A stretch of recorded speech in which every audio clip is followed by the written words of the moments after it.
portfolio just as it is, and not have any worries. That looks as good as anything that they would probably get. So we won't, unless you have any questions about this piece. I think overall I'm pretty satisfied with it. Yeah, it's worked out quite well. You've got a nice consistent style there. You've got um, nice sort of graphic treatment. Everything's pretty much distinct. I can sort of, you can sort of see the main elements, in the trees, the little bridge, the vegetation and so on, and then the characters. They all stand out pretty well. So yeah, so let's not worry about that. I would just say that's great. I love your character designs. And let's see. So do you have one, or do you want to talk about both of these? I think it would be good if you could look at the newer one first. Is this the newer one? Yeah. Yeah, okay. Yeah, I would say, okay, so here's what I'm going to do. I'm going to go to here. I just got this one set up ahead of time. So now I'm just going to get myself set up with my brush. There we go. Okay, good. I'm going to try and make that just a bit bigger in the screen. And I'll try and work over this. Now, I would say, I mean, really, it's pretty good. I mean, the story is good, and I certainly get it. I would say maybe the only thing is like you've got, hmm, every one of these panels is fairly crammed, Yeah, with that's one of imagery, the feedback. and that's about the only thing. I mean, it's a little hard to tell what's going on in some of these cases. Like for example, I mean, I in the first one, I like this. I mean, like I see, I'm gonna say probably the first thing I saw was little platypus, with the uh, plant in his hand, and he's obviously bought it and he's heading off. And then there's the witch, warning him, and then there's that, which that's great. I think that works pretty well. And the second one's pretty good too. Um, I'm just thinking. I mean, you might just again. Oh gosh, I'm kind of complaining about it. I mean, I love what you've got. Really, that one's pretty good too. I was gonna just watch it because like you have everything in the picture, like the cookbook, the bowl, the salt shaker. Like it's getting quite large. If you really wanted to fine tune that, maybe you could like make the salt shaker just a little bit smaller. Not very much, but just give it a bit more air around it to work. That's all. Possibly the bowl, but really, it's really pretty good. No, the third panel is the one where, yeah, like he's gone away. Is the plant growing in size? Is that the idea? Yeah, like as he's getting Yeah. his growth. And what's the? See, I'm unsure what that is. That's a piece of the plant, isn't it? That was the bowl he was cooking with earlier. Oh, that's the bowl? Oh, Yeah. I see. Okay, okay. In that case, I get this. He's gone off to another part of the kitchen to the fridge to get something. Um, so it started feeding itself. Oh no, no, I see what happened. He put the salt on it and then it's grabbed the salt shaker. I mean, I think what you should do is just bring that stuff in a little bit. You know, like the salt shaker could go just about there, and there's the plant, you know, with its leaf on it. Just try and just again, just try and provide a bit more air around it, I think is all that's necessary there. Uh, this is a good gag with the other, um, I'm going to say the other flower, if you well, or fruit. I guess I don't know what you want to call these things. Like chomping down on the spoon. I mean, that's a nice gag, but again, maybe just bring it, I don't know, maybe overlap a little bit there. Maybe make it just a little bit smaller. So, and then, the spoon is good, but it's just, it's just because it's kind of crowding the edge of the frame. And then this one over here is the guy is like, yeah, he's grabbed the bowl and he's about to eat it. I see. Um, Okay, well, kind of the same thing. I would say if you could do something to back this off a bit and get the bowl in there, so maybe something like that, so we could see it a bit better. And then, this is cool. That's all. That's good. Now, in the fourth one, I see it's gotten really big, and he's running for his life. Or actually, it's got him by the leg there, isn't it? Mhm. Um, I think the thing is just to make a distinction between the two and three. I mean, perhaps what you could do is like in three, just not make it that big yet. I would say, keep it down to a smaller size. Um, maybe in between this one and then what you've got here. I mean, I don't want to I don't want to spoil the fun of the piece because it's actually quite fun. Um, and are you allowed to put a little bit of tone on this when you submit it? Yeah, I think so. Yeah, well, I would certainly do that. Yeah, because a little bit of tone will help this a lot. And I would say that's probably the only thing. So there you go. I mean, it's really just a matter of sort of staging things clearly. I mean, what you have done, I mean, I like the way you've got the head here and then another one there and another one here. Got the chef hat on. Yeah. And then the tendril here has grabbed the character and he's just, he's there. So you are creating good silhouette and so on. Um, just maybe just watch for that. But again, when it's got tone on it, it should be all right. So that's really about it. Um, let's just go back. Hang on. Oh, I see. I just wanted to look at the other one again. If we've got a couple of minutes, I mean, I'll just talk about this. Yeah, he's in the boat. Other boats coming up on him. It's a big power boat. He's trying to have a quiet session. I mean, I could see. I mean, if you were to do anything with this, I would just suggest doing a few more variations on each of the sketches. I mean, I think that this is good. I would say, what if he were like maybe a bit more relaxed? If he like was leaning back, if he's leaning back in the boat and with his feet up or something like that, just to get more of a sensation of what the nice, calm, peaceful day that he's enjoying, and then we see the power boat coming up, and this, like this is obviously in the second panel. It's like the encounter. The power boat is roaring past. He's upsetting the small boat. Um, just try a couple more versions of that compositionally. I mean, really, what you've got there isn't bad, but just have to think about it. And then I like the way he ends up using I guess that's one of the oars. You had to like stop the prop, and then he's back in his boat again. Yeah. So I mean, that all works. That all works. And it certainly tells the story. So not to worry about that. Okay, and then we're back to this again, which, as I said, is just fine, really. So that's really all I've really got to say. It's pretty good work. Have you got any questions at all? I have a quick question about the beat board.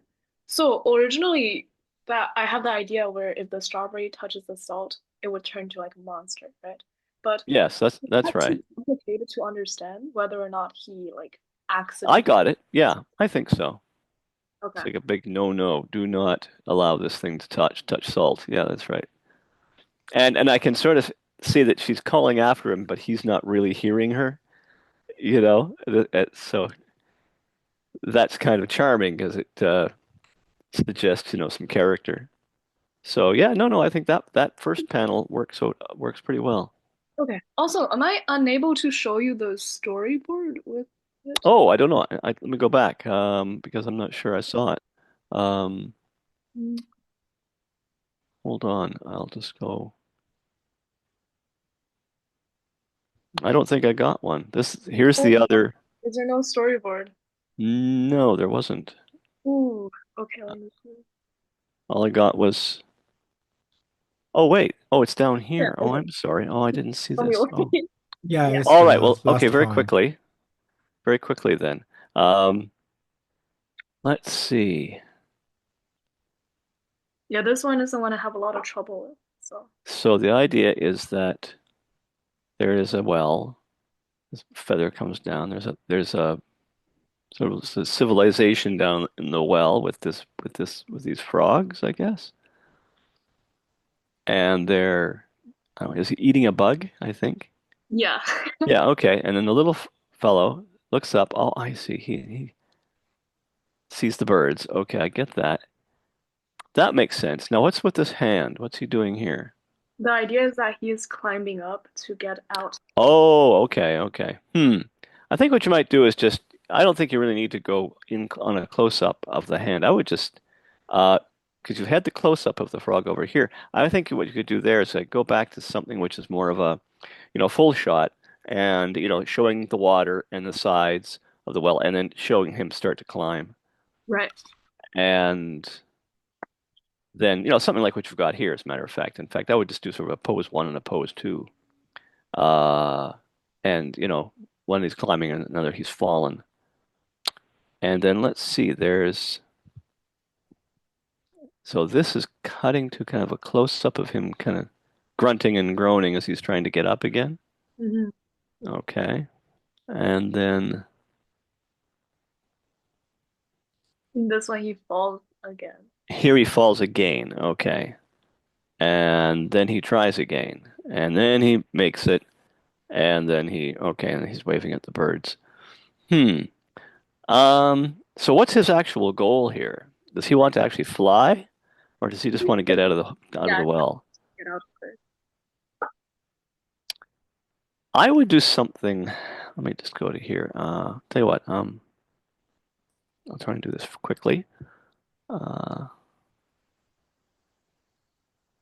go to here. Okay, hold on.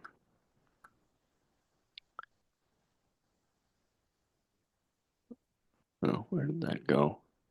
It's hiding. Yeah, so there it is. Okay, let's just open this. Photoshop. Here we go. Okay, and what I'm gonna do is, hmm, just gonna let's do this last one. I mean, this isn't so bad. I think you've got more panels than you need. Like if you see him try to climb and fall once, and then he gets disgruntled here, right? And here he's, oh, beg your pardon. Here he's kind of, we see his reaction. It's a thinking moment. He's got to decide, well, that didn't work. Now what do I do? Now, see, I got the impression he was going to use that feather to try and fly with. Ah, And honestly, you could almost do that if you did something like this. I know it's it's a bit ridiculous, but uh,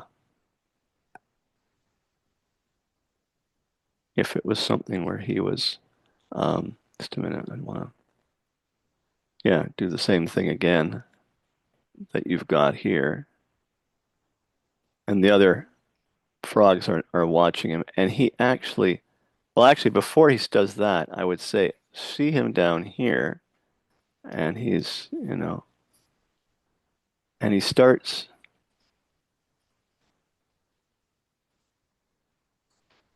There's the feather, and he starts flapping it. Come up with a pose where, it's flapping really fast, and it almost turns like a helicopter. And then um, do another pose, like the next pose over here. Next panel would be something like actually just a pose two, like so. This would be pose one, and then over here is two, but it would be something like it actually starts to work. You know, he's doing this, and he's like, and it almost. I know you design it, but he actually starts to rise. And then these guys would just be going, "Oh my God, it's actually working." And then you would just see him emerge, like maybe do something like this, you know, and you see the helicopter come up, and then you'd see the rest of them come up. And well, but do it in sort of close like that. And then I would go to this, but instead of the upshot, I would just make it a little bit more, I don't know, maybe a little bit more of a regular, but just it's sort of like the end, and he's sitting there and he's relaxed, and just kind of with his hand, something like this, where he's got his hand, you know, on his cheek, and he's kind of looking up at the clouds, and he's got a big smile on his face, right? Maybe he's kind of lying on his back, do that down here.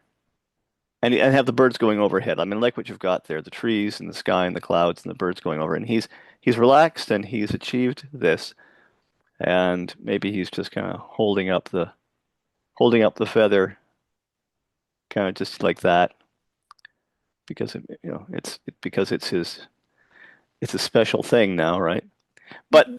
that's what I would suggest. I mean, just up. So I don't think he tries to climb, and we discussed that, just to simply have him climb and fall once. And then there's like a thinking moment. And then, maybe he's got the feather in front of his face there. Oh, you know, part of this fall has ended up leaving him holding the feather up in front of his face, or it's like perched on his head or something. And he has to do a little, with his, to blow it. Anyway, and then, okay, so then we have this where he begins to use it, and then a second one where it actually works, and then he rises out of the mouth of the well, and then here, he's happy. Okay? Okay. Yeah. I mean, then that would be quite charming. I mean, the whole thing is improbable, but hey, that's the joy of animation. So, and I think people would get a laugh out of it. All right then. All right then. Well, let's leave those at that. Okay, I'm sorry I wasn't ready with the storyboard. I hadn't seen it. It was out of my view. But Sorry, there it because is. the beat board took really little I time, don't know but why that. Okay. All right, so that's good. thank you. All right. Thanks very much. All the best. Good luck. Have a nice day. All right. Great. Mia is here, so we can go Okay. All right, for Mia. There we Mia. go. Just open her Hi. work. Hello. Hi, Mia. How are you? Good, Uh, good. this is Scott. Welcome to, yeah, this review session. So I'm just wiping off the screen there. And very happy to be able to look at your work. So let's start. Um, oh, this is the animation, right? Okay. Yeah. Okay. That's okay. I'm not going to comment on the animation too much. It's not really my forte. I would just say, I mean, I do think that of course, it's not what you expect because you expect him to do a big jump all the way across, and then he does this thing where what is he doing? He's using his lid to somehow coast.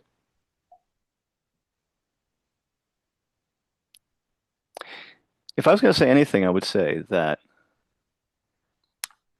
if you okay, there's a term I'm going to call it separation of the action. The thing is, he's doing everything at the same time here, and it's a little hard to follow what's going on. So, Mhm. like he leaps, and then as kind of during his leap, let's see here, he starts to take his hat off, and then eventually he gets up there and he puts it underneath himself. Yeah, and then he sort of almost uses it like a skateboard in the air, and then comes in for a landing there. It's almost like you need to back here, like get him up in the air, oh, and let him hang there. Okay? I mean, as you probably would do. You know how a ball goes up and it sort of hangs in the air and then comes back down again. Uh, Uh, and let it hang there, and then let him take his hat off and start to get it underneath him, so that the audience can see that there's like that. they need a chance to see that action happening a little separate from the jump itself. So so that's my comment there. And then that would help this a lot because and then he gets under him and then he starts to come down and then he goes into like sort of the second part, which is this sort of aerial exhibit and he comes to a stop. Yeah, something like that. All right. Yep. All right. Yeah, Thanks. okay. Sure. Okay, so now we're into we got this is the so-called beat board, and then you've also got this, which is another beat. Oh, I see. This is the storyboard. Yeah, there it's all there. Okay. Well, let's do the beat board first. So, okay, it's the platypus, and he's obviously so the establishment of this is that he's in a mine, he's doing some work, he's and I get it. He's seen this giant diamond and now he wants to get it out. So let's see what happens. He sees it, then now here's the thing. Okay, tell you what I'm gonna do. I'm gonna do this thing what I've been basically doing with all of these is just making there we go, a screenshot and then just dragging it into Photoshop. Here we go. Now, can I just make that a little bit bigger? All right. Okay, so I would say A is okay. Now, if you put some tone on this, it's also going to help. I mean, make it work so that so you see that that diamond is very shiny. You need to put some glints on it or something, right? You need to make it do something that really shines. So Right. otherwise, everything is pretty much okay. But you can, you'll probably sort that out okay. So then now we see him. He's up close. Now he's got this. I wouldn't mind seeing possibly some of the same landmarks that we saw before. Maybe the there's possibly the mining cart still in the background there. This is nice though. But the idea is, yeah, he's come forward in the cave. We've changed the location of it. Here's the only big problem with this is the use of his pick and the shape and the design of his pick is like right corresponding with I don't know, I see it looks as though that's the cave wall or the ceiling of the cave. So you want to make sure that that's different. Um, I think you need to like work on your pose. I mean, what if you were to do something like, okay,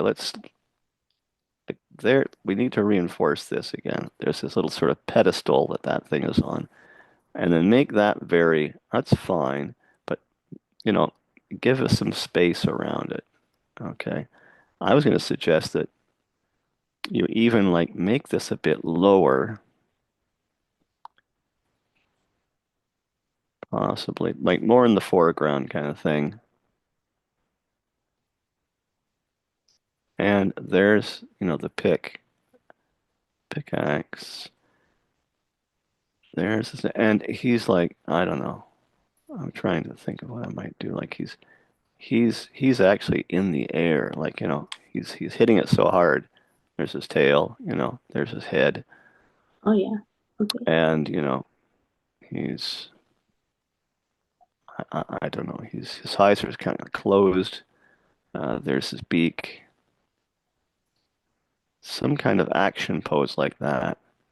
And as I said, he's even like off the ground because he's hit it so hard. But you want to make sure that I'd even possibly even like put the jewel this way this time.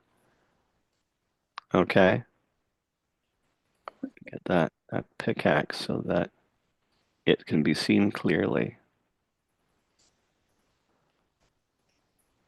Something like that. Anyway, now he obviously causes a cave in, right? Yes. So I'm not quite sure. I mean, I'm not quite sure how he might get that to happen. I mean, maybe he makes a rock, like a chunk of this, I'll just Oh, so in the a chunk of second this maybe panel, flies up and hits the ceiling. I don't know. there's supposed to be like a crack that runs up the side, up into the Oh, ceiling. I see, I see. And Yeah, in the crack, oh, I I've been see, told to like develops. make that more obvious, so Yeah. that's If something okay, well, I'm that's gonna actually change. that's a good thing. Yes, if that's a good way to do it. So he's hit this and it's caused a crack. I see. It's caused a crack to begin here, and then, yeah, if you can do that, like I mean, I would say that what you're going to want. This looks good. You know, the way you've got the stalactite and this crack occurring here, and a couple of bits falling off. That's good. But I think you're going to have to do something with this and this and this and this. I mean, maybe open it up quite a bit more. I don't Oh, know. okay. And then, okay, so then everything's crashing down. I'm okay with that. I would say, but I'm kind of wondering, like, well, what happened to this one? You know, because I don't see it there all of a sudden. Oh, yeah. I tell you what, why don't do this? Okay, so there, the stalactite is, it's almost the same. It doesn't have to be this. It's not like with pose two exactly, but if you can change the angle a bit.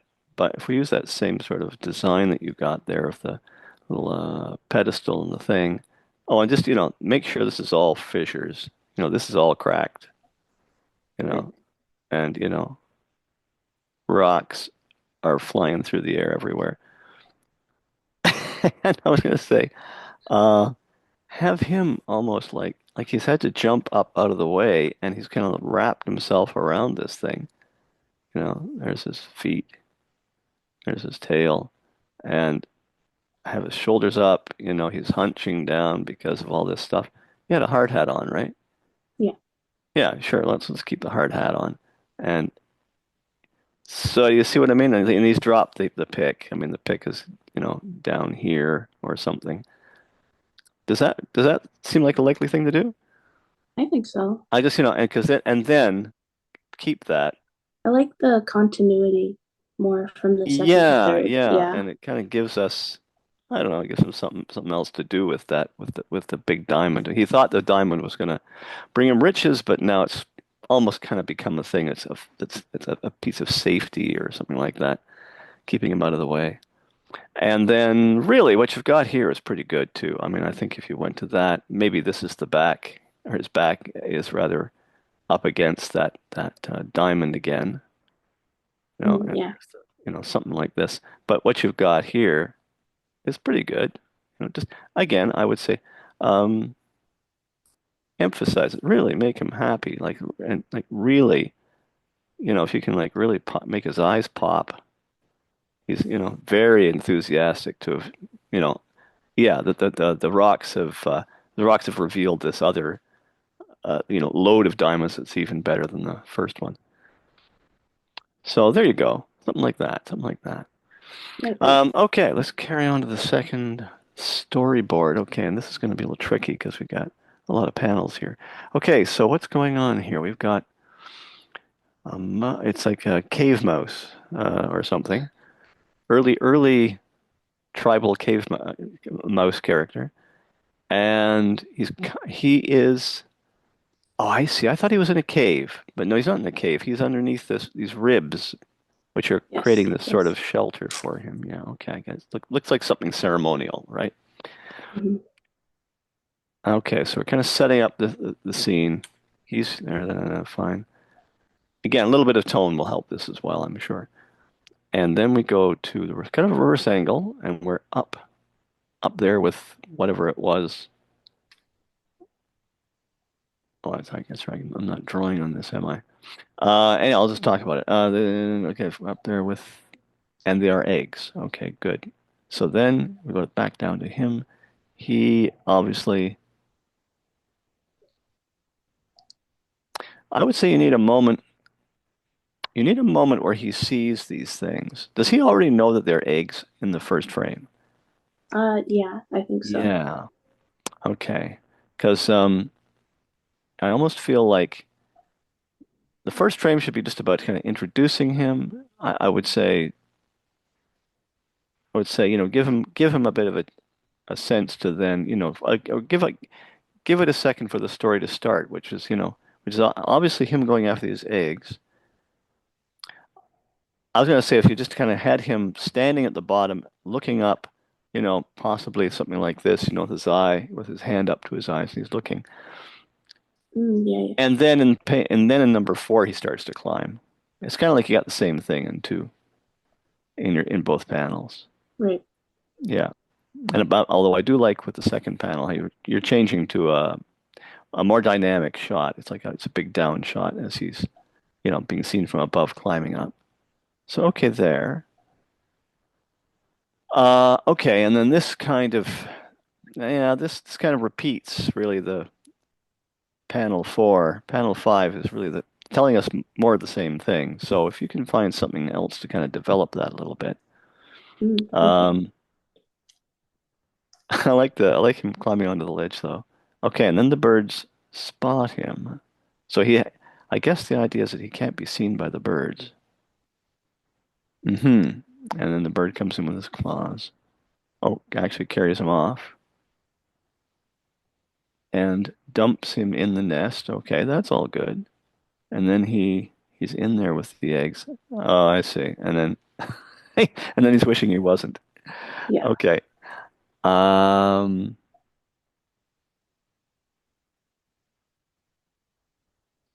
don't know. I'm just trying to think of what would improve this a little bit. Maybe when he falls into the nest, he bumps up against one of the eggs, and it starts. So it cracks a bit, and that's what makes it hatch. Maybe it's if it was like if he hadn't been in the nest, they wouldn't have hatched yet. Yeah. So there's a little bit of a story thing there. I'm gonna assume falling, that's good. And then yeah, this shot where he's like stretched out beneath them. I don't think you have to be quite so symmetrical there. I mean, again, I would play with that. It seems to me that you could I would do something like where just a minute here.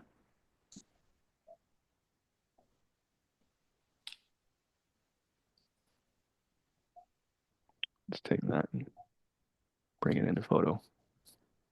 Shop, come on. There we go.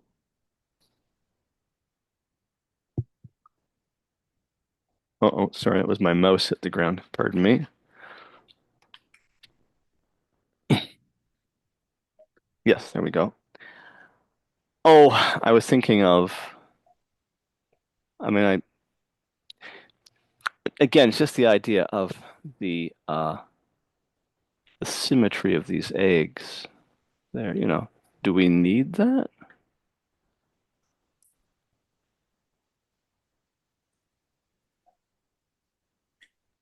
I mean, I was thinking of, maybe having one like this.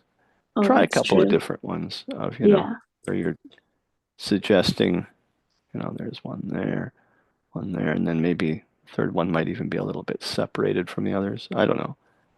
I mean, so it's kind of a lean like this, maybe. I don't know. I could be doing Yeah. that. Anyway, and I was thinking of having him kind of like this, and he's kind of like, rubbing his head and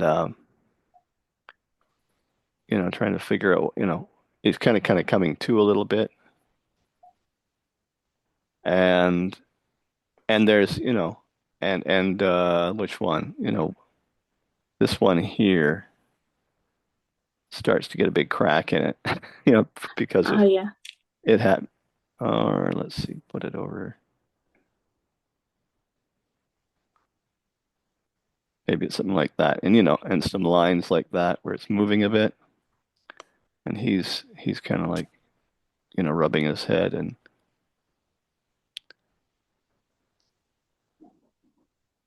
not quite paying attention. And then, so I was saying that would be that panel there, which is actually not panel 2, and now it's something else.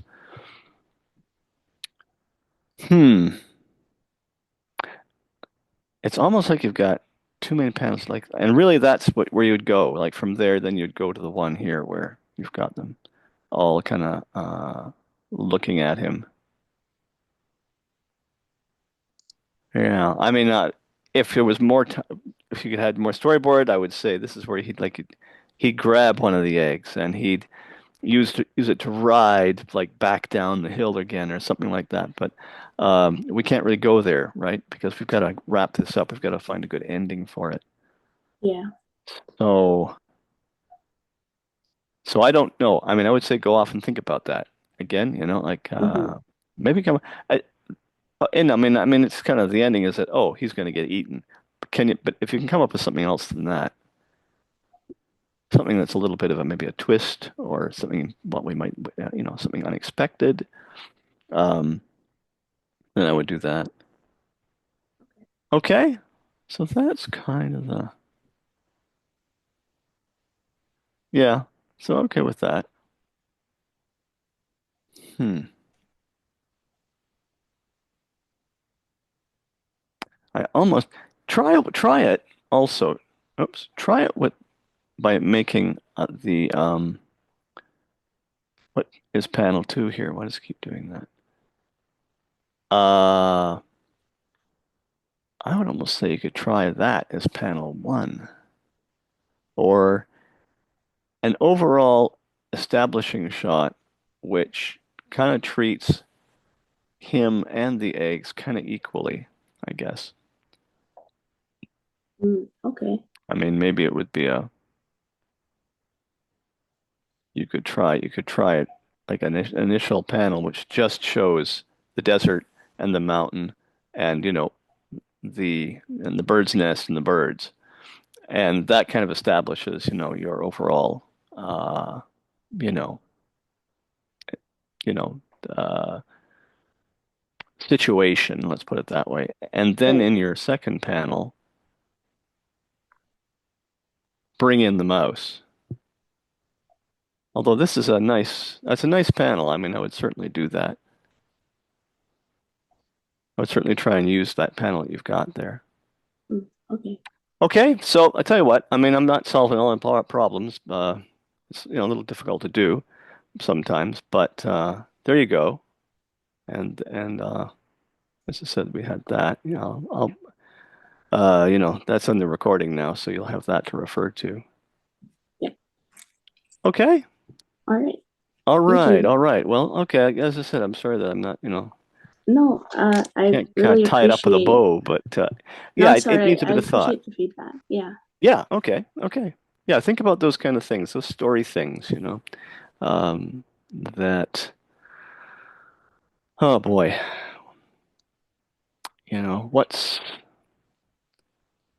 I'm going to say it's to do with story things where, you've got something where something's expected and then you do something that isn't.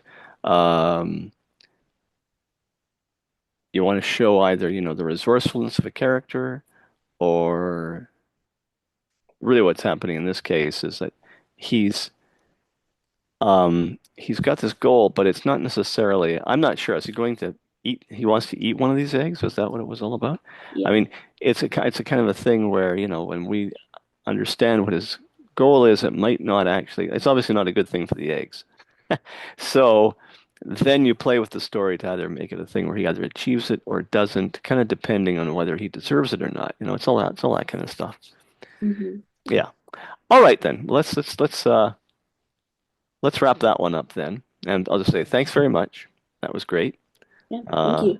I, you've got some good stuff there. So, definitely, I'm sure you can work it out. Okay. Okay, thank you, Mia. Thanks, Mia. Okay, so we're going to Olivia now. Yeah, All Oliver is right. here. You can start. Sorry? Hello. Hello, Olivia. Are you Oh, here? yeah, you go ahead. Hello. Okay. Hi, Olivia. How are you? Thanks very much for letting me have a look at your artwork, and let's go through it. All right. So just okay. This is nice.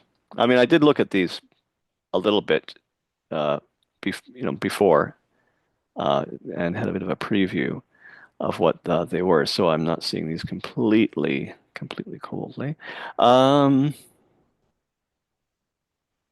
yeah, again, very nice. I mean, this all makes sense. I kind of there's I mean, it's a layout, so mostly I'm gonna look at it from a layout standpoint. Um, here's the thing, just an overall general thing. I'm going to that's not what I wanted to do. Okay. Again, I'm just going to drag that into Photoshop.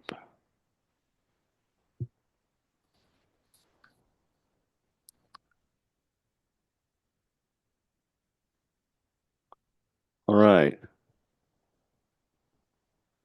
This up here, just a little bit bigger.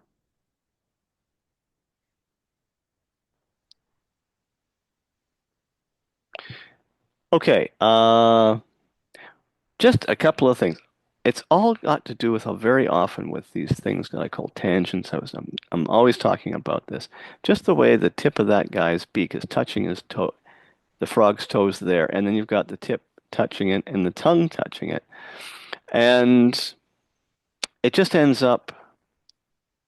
I don't know. Like it's not like he's caught the frog. That's not really the thing. It's just that it, graphically it becomes one shape, and I would prefer to have it be two shapes. I'd like that to be a shape, and then I want the frog to be a separate shape. Like let's say I did something with his feet, so he didn't have his legs completely extended. Now, is he supposed to have his feet on the shore there?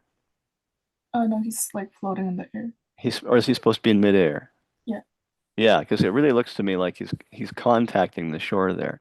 I kind of expected to see, well, this is where things came into it because I expected to see sort of like water there or something, but then I thought, wait a minute, if he's half in the water, that doesn't make sense because this creature's head, yeah, it wouldn't make sense, right? So, okay, that's fine. Well, in that case, let's do something with our composition. I mean, sure, personally, I would extend his arms quite a bit more, but that's more just character stuff. And then do something about this. Um, maybe drop this down somehow so that the shore is down there, or even cut the shore back. Oh, I can't. Rats. I just realized I didn't make a new layer, and now I can't go back and erase it. So I'm just gonna just kind of paint that out what I did there. Oh, oh, oh.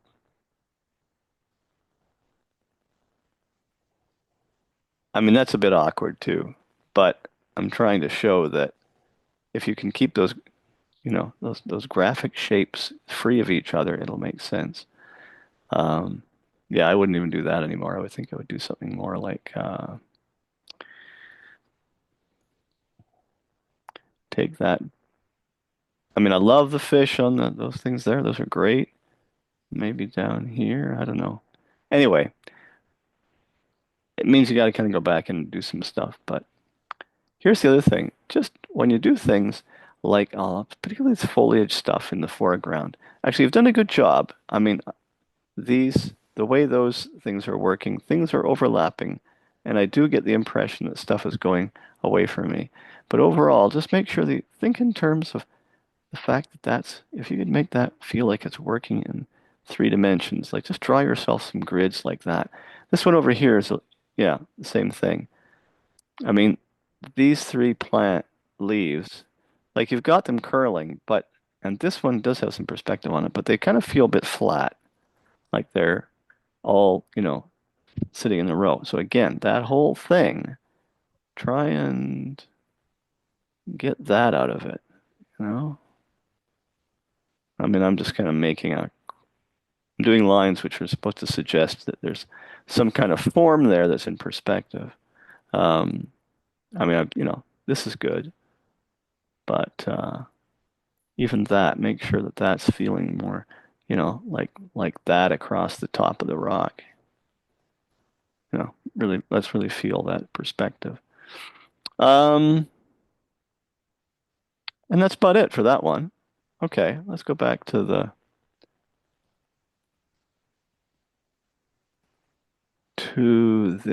rest. Okay, so here's your storyboard. Now let's see. Um, can I go closer on that? Not really. Uh, yeah, okay. I can just want to get a better look at it. Okay, so kind of the same thing as I just talked about with Mia. I think that this is going to be, you want to get a good opening shot, set up the situation, with all the story elements that we need at this point.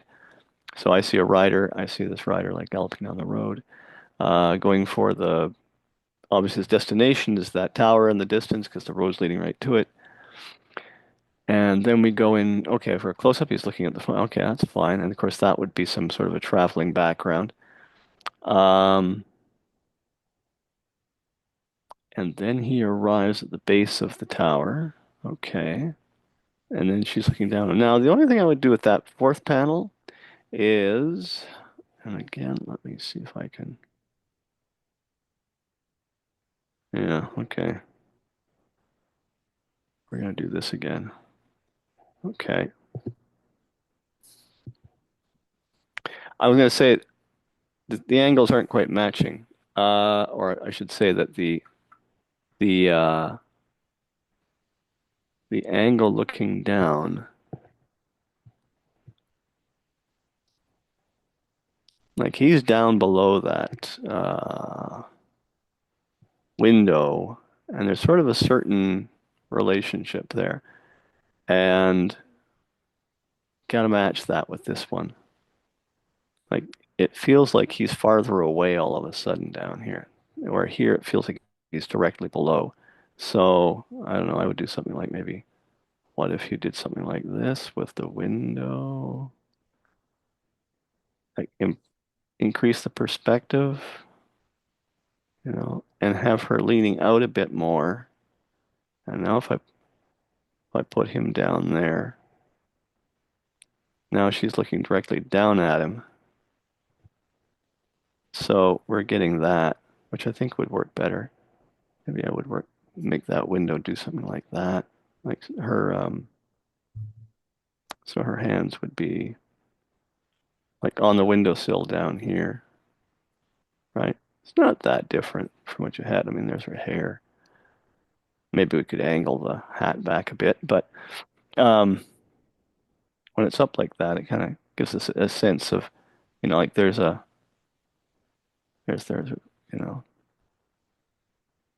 trying to suggest the form there, right? And the horizon would be like, like way up here somewhere. You probably wouldn't even see it. As you've got here, right? Horizon's way out of the picture down here. Okay, so just making, I don't know, it's a match, so that, the shots match. All right, then what happens next? She's looking down at him. It's like up, like Oh, I see. Oh, okay. Okay. Presentation important. Like, make sure that you fix that when you, submit it because you don't want anybody to get confused. Um, well, now let's see. And then this dragon shows up. Oh, there's a lot of ways to do this. It's kind of like, okay, so I'm going to guess that what you've got here is that he's looking up at her and he doesn't see the dragon. Is that the way it is? yeah. Yeah, and then it would be so. I think I would also. So here's the thing. He has more or less been traveling in this direction and facing this direction throughout all of this, and he's still doing it. He's still kind of what we call the bias. The bias is to screen right. I would suggest having the dragon come from this direction. You could just take what you've got there and just flop it, but put the head there and the wings there, and that's especially that now it looks like he doesn't know it's there. He doesn't know that it's arrived. Dragon flies in, and now you could go to that, which really works nicely. And if you make it really clear that he's looking up, And just spotting, he's spotting the dragon. We're seeing the dragon's shadow, all that kind of thing. Okay, and then the dragon, I'm going to guess, arrives down at his level. Go for a close-up, get his reaction. That works. He takes off. Um, let's see, what's better? And then what happens? I don't get it. Like he runs home and then gives up being a knight. Say that again? He runs home and gives up being like a knight. Oh, well, I guess. Um, that leaves a lot of stuff unresolved. It's that's not really the greatest way to end the thing. Um, I mean, if he were to run off, how could you wrap this up? Because if he runs off, how I'm just trying to go with your storyline. If he runs away and just gives up, because yeah, I know you need something else here to like, make that work. And I'm not quite sure what it would be. Either that or he he runs away and then comes back with an even bigger dragon. Okay? I'm just, I'm just making stuff up as I go here. But do you see what that would do? That would suddenly turn the tables on the dragon and the girl. I mean, does the girl want the dragon there or not? That's another thing. We've got the dragon that is, is the dragon a pet of the princess or what? So we need to resolve some things. Like that would be the other thing. Big scary dragon shows up, looks very scary.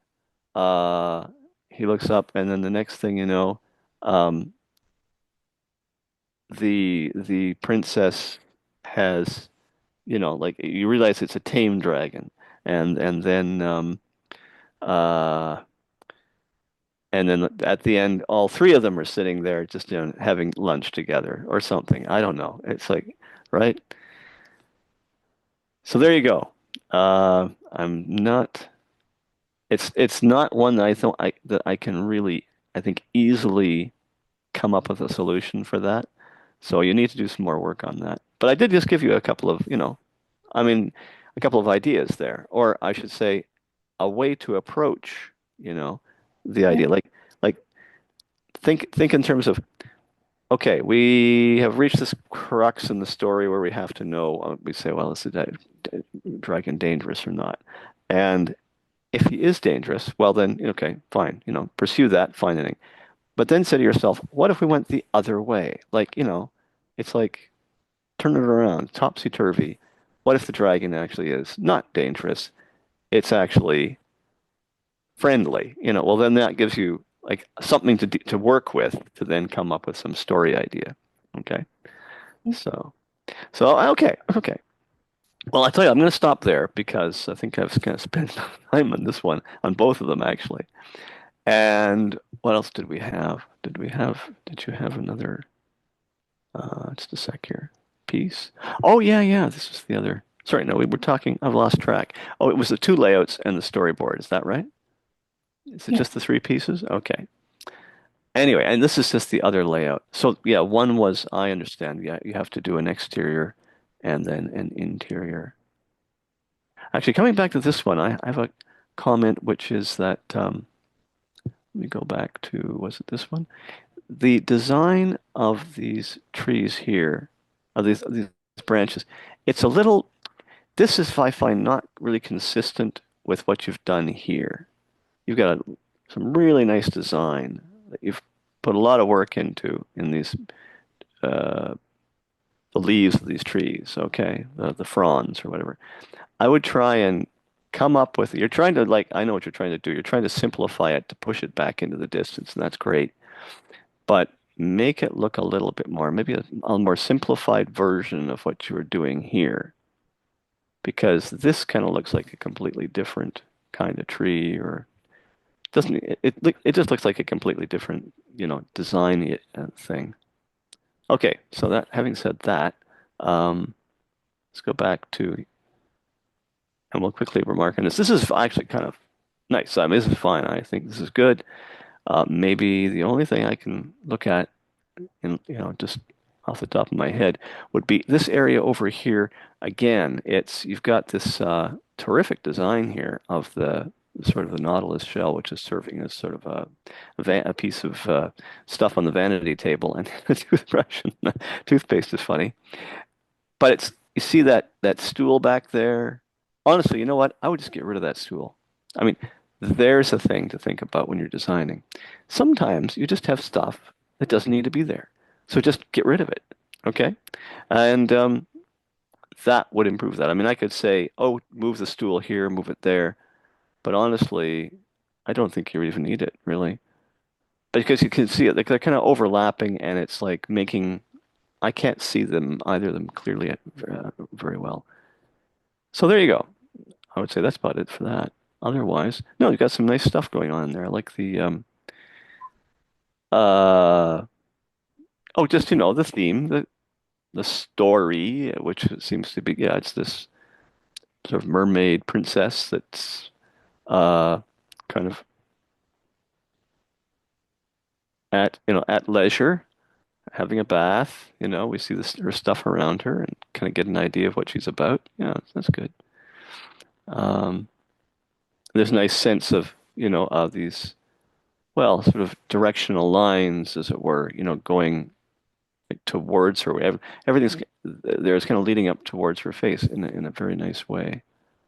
So good. Carry on. All right then.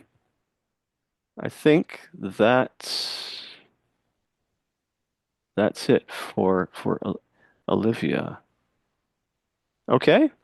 Okay, thank you. Yeah, unless you have any other questions. But I know I'm asking you right of the blue to ask, if you've got any questions. Well, if you do have any questions, and I say this to everybody, if you think of something later, write it down, give it to the teachers, and they could forward it to me, and I could maybe, give you some answer or something like that, like after the session or something like that. I'm quite willing to do that. Okay. I'll do Okay. that for sure. Yeah, sure. Thank you, Okay, thanks, Olivia. thank Good you. work, really. I mean, yeah, no, that was good work. The board it's well drawn, and you've got the staging is working pretty well. It was like, I'm gonna say cinematically it needed some stuff, and then just simply the ending, that's all. Okay. All right. Okay. We are off to, who is this now? Le Tian. Letian. Okay. Now, Letian, I seem to remember you from the story course, actually, that we did here about, I don't know, I didn't finish my animation because I do it so slow, and I just have like very rough one version now. Okay, that's fine. For some reason, it's taking its time to come. There we go. Okay, I see. Uh-huh. Uh-huh. All right, sure. I would say don't get too complex at the end. Like he jumps, comes down with a bang, and you've got about three things going on there. Like he lands upside down. No, I see. He doesn't land squarely, and he bounces and ends up upside down. I would just have him do the first bounce, and then just end up like on his head, instead of trying to do the tilt and topple back down. Yeah. I tell you one thing about this that would be interesting. Oops. Let's do this again. I'm just gonna. I don't see. For some reason, I can't stop this one. It doesn't have like a pause button, but it's the perspective. Now I'm going to show you something about the perspective here, which a lot of people get, well, not wrong, just sort of confused about very often. So you've got a situation here where we've got this kitchen. It's in a certain, it's a certain scale, it's a certain size. I get it. I mean, there's, if we analyze the perspective here, I can definitely see that you've got a horizon about there. Maybe it's a bit lower than that. And, so things are converging that way and this way. And your VPs are, off here and off here. I don't have a problem with the one over there. But you've got one right there. And what it's doing is that there's a lot of convergence on this element. Okay, just calling it an element. It's a platform or a pan or something on the countertop there. And you notice that like he's not working in that kind of perspective. Right? Like this perspective is like really extreme. That is very wide angle lens. And then but the rest of the picture actually isn't like that. I mean, really the perspective on this, well, you've got some conversions going here, but it's not that bad. So really what's happening is the perspective on this guy is not matching the perspective on this. I was going to say just simply take. Now here's the other thing. I mean, I guess it's over here. You see, there's the other thing. This is perspecting somewhere over here. In fact, not even like that. That's going somewhere down here. So just take all your perspective, like push that perspective point off there. Okay. Just do something to make this look a bit more like that. Oh, yeah. Right? And maybe a bit more like that. Maybe this part isn't so bad. This isn't so bad. But essentially, I'm just saying, well, actually, even if you put the VP there, okay, so the table is now doing that, and that will be doing that, and that will be doing that. Let's just reinforce that. Okay, VP, that's going to be going to there. That means there's the corner of the table or counter. It's going to be doing something like that. You could maybe pull that back a bit to make the gap wider. Yeah. So we get that it's kind of, he's really got to make that jump. But thing is, if you go and look at a tabletop, like in your kitchen, you're not going to see, oh, I can't get rid of that now. You're not going to see really extreme perspective. You just don't. And so what's happening is like you've created this thing which was, where was it now? It was right there. And it's more like, the top of a skyscraper, Yeah. So there you go. That's the thing about that. All right. Let's carry on.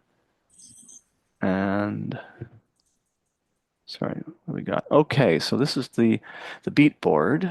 And and then we've got that. Okay, so let's not try and spend too much time on this. This is working pretty well. I didn't quite understand what was happening at the end, that's all. I mean, I get that they're both fishing, they're friends or something, and then this fellow's come up with a small fish. Now, I'm not sure. It's like a story about like never give up and you will have a good result. Like his friend is laughing at him because he got many fish, but the main character doesn't get anything. Yes, this guy hasn't caught anything. In fact, this is flies.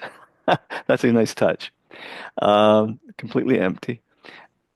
But it looks like, I'm going to say, it looks like he's caught a small fish. So does that mean that he doesn't mind catching a small fish? No, he is just like laughing at the main character. He's just saying, hey, ha ha, I've caught all these fish and you haven't caught any. Okay, that's good. I can get into that. And then he's saying, basically him telling him to get lost. And or just you wait. I get that's what's going on here. He's saying something in return, and and it's a good. It's a good setup there. It's staged well. And then we go to this, and we're way up above them, and he has finally caught his fish. Yeah. Okay, I see. It's that finally he gets a fish. I think your staging is a bit extreme. I'm just not quite sure what I would do instead, but maybe sure you could make it a shot from above. Mm-hmm. It's almost like this guy, really what this needs is a fifth panel, which you can't really do. It's kind of like, this guy is saying, yeah, we'll just wait. And then the next thing, we need like another panel to show him getting a bite and his Mm-hmm. line getting pulled into the water. And then we see that he's like, landed a huge fish. Oh. Um, I would just say, I think like what do I want to call it?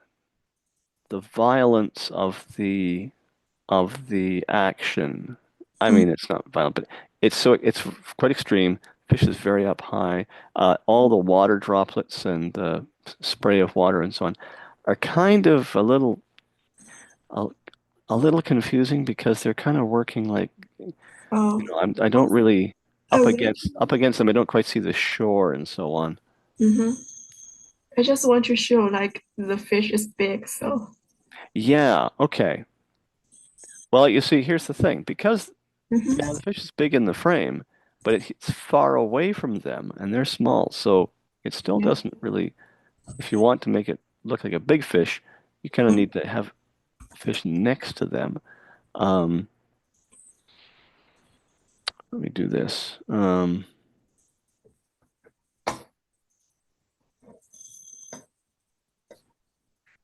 Let's see here. Come on.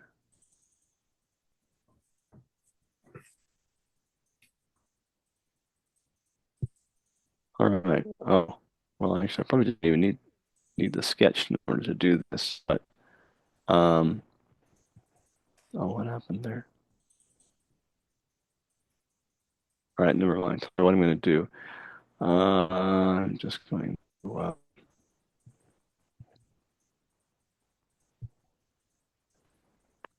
let's do this. And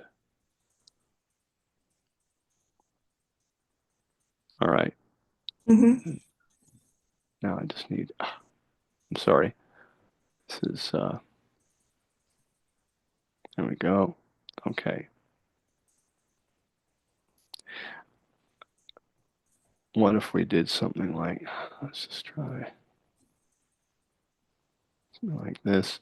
Um,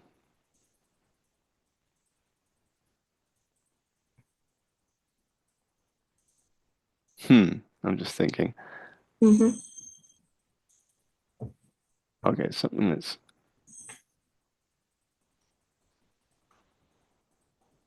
speaking of perspective. So there's the shore, Mm-hmm. and I don't know, it kind of went off like that. I can't quite remember.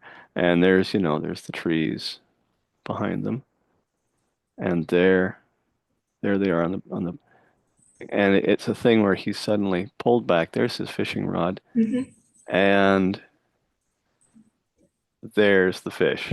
Yeah, suddenly, like make it, and there's like the Oh. water, and there's the splash, and Yeah. that's something like that. In fact, I would even maybe Mm-hmm. do it more like that. And yeah, maybe that's the underside of the fish, and he's like caught the lure, and there's his eye, and he's got a great big or something. I mean, but I'm just like saying that there now you can sort of see the relative. That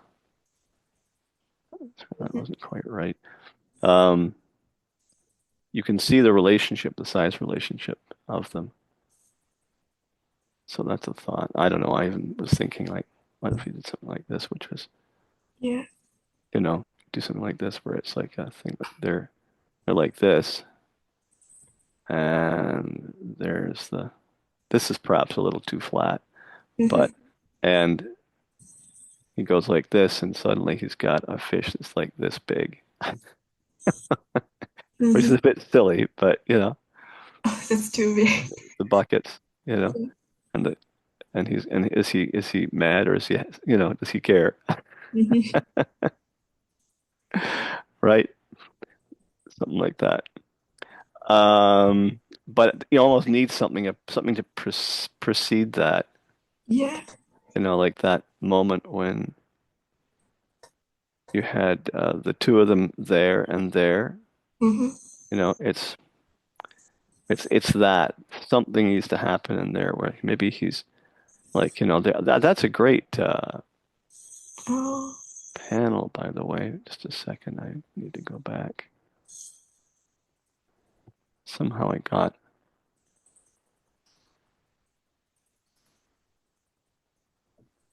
There we go. That's a beautifully drawn panel, but I hate to say it, I think it's not giving you what you want in the moment of the story. yeah. I mean, that or I would actually almost flop that, Mm-hmm. you know, have it going more like this one, you know, so it's set up so then we can do things from left to right. So there you go. You know, okay. I mean, that's I feel like I'm kind of like flopping around like the fish here. I'm not making my point very clearly. Mm-hmm. But mainly I kind of got a bit lost with that one, and I think it just needs to be restaged. Yeah. But your idea is great. I mean, yeah, he does catch a fish, and I mean, if you know, Mm-hmm. we can maybe see his expression a little better. That'd be nice too. Okay, Yes. okay, let's go and look at the other storyboard now. Um, now, just can't quite now. All right. So, okay, this all made sense. Absolute sense. It's really pretty straightforward. Yeah, this, you know, nice lady, doing some baking, putting the cookies in the oven. Uh, this one, number three, if you could make that a little more obvious that she's taking them out of the oven, because I think Oh. that's what that is, right? Mm-hmm. And the cookies are now done and they're coming out. So I just need to see something like a little bit of the oven there, maybe with maybe the timer or you know, Mm-hmm. something where it reads and says ding, it says done, you know, that kind of thing. Um, I mean, I'm not sure if you're allowed to do it, but you could just do it with an arrow. That's very common, you know, for storyboarding. If you just had an arrow here, it would indicate that they were coming out, and that would be easy. Yes. Okay, but I'll leave that to you. Okay, Mm-hmm. so she puts them in things. She takes them to the kids. Oh, oh, oh. And then she is holding them up, or handing them out, I should say. And then we get this. Okay, they're liking them. And then she just kind of waves them goodbye. And then it's kind of after everything. And then she reaches in her pocket and okay, she gets out what then turns out to be a photo, and she's looking at, it's a photograph of Mm-hmm. herself as a young person Yeah. with with a child Yeah. in bed with a cookie. That's fine. Oh, yeah, and of course, well, I'll tell you what, there's a little bit of something confusing, and then that's just the end of the story. Okay, okay, I could go with that. I mean, Mm-hmm. it's a little peculiar to suddenly, it seems like you're kind of going from one story into another, but I really just on the spur of the moment, I can't think of maybe how you would tie those up any better. Um, hmm. Well, anyway, never mind that. I think that's all working, really. The one thing that I thought was odd was the fact, you see my cursor here? Do you see that IV tube coming down from Mm-hmm. the stand? Mm-hmm. And it seems to be going to the cookie. Oh. That's what I thought. I mean, Mm-hmm. and then I look more closely and go, oh, yeah, it's going to a little patch on his hand there. Mm-hmm. Frankly, I would just get rid of the IV thing. Yeah. Just don't have that in there. Mm-hmm. So then we see that, you know, she is having, you know, she's looking back on this memory Mm-hmm. of, you know, Her son. yeah, having certainly given a cookie to somebody else, you know, prior, Mm-hmm. even though that, again, you know, we don't really know off for sure, right? Mm-hmm. But it certainly looks like a tender moment. and then just leave her with that. It's fairly somber there, but I can't really think of what else you might do there. I mean, it would be a thing where if this was if this was a short movie, oh, you'd have her, the kids are having the cookies. She might pull out the picture, share the picture with the kids, something like that. I mean, there's something like that that needs to happen to tie this up better. However, I wouldn't worry about it. I think what you've got there is just fine, really. And except for the couple of things I've just mentioned, I think all the sketches are reading quite nicely. I'm certainly quite clearly seeing what's going on. Okay, so let's see now. So that's it, is it? I guess that was just was that one and then that one and the animation, right? Okay then. So there we go. Let's go back to this because it's nice, sort of nicer to go out on. So okay, listen, nice work. Very, very nice work. I mean, the drawing is solid. You're communicating, I think, your ideas pretty well. Yeah. So yeah, all the best. Good luck with this. Okay. Thank you All for right. having me today. Thank you very much. Okay, take care. Bye-bye. Thank you, Bye. Lotian. Thank All you. right. Okay. Where Hey are we? Scott. Yeah. I think we are like in the middle of the review. Okay. So yeah, we're gonna have like a 10 minutes break. So Sure. yeah. So we're gonna come back start from 7:30. All right. 7:30. That sounds fine. Yeah. We Okay. can Yep. take like a water break.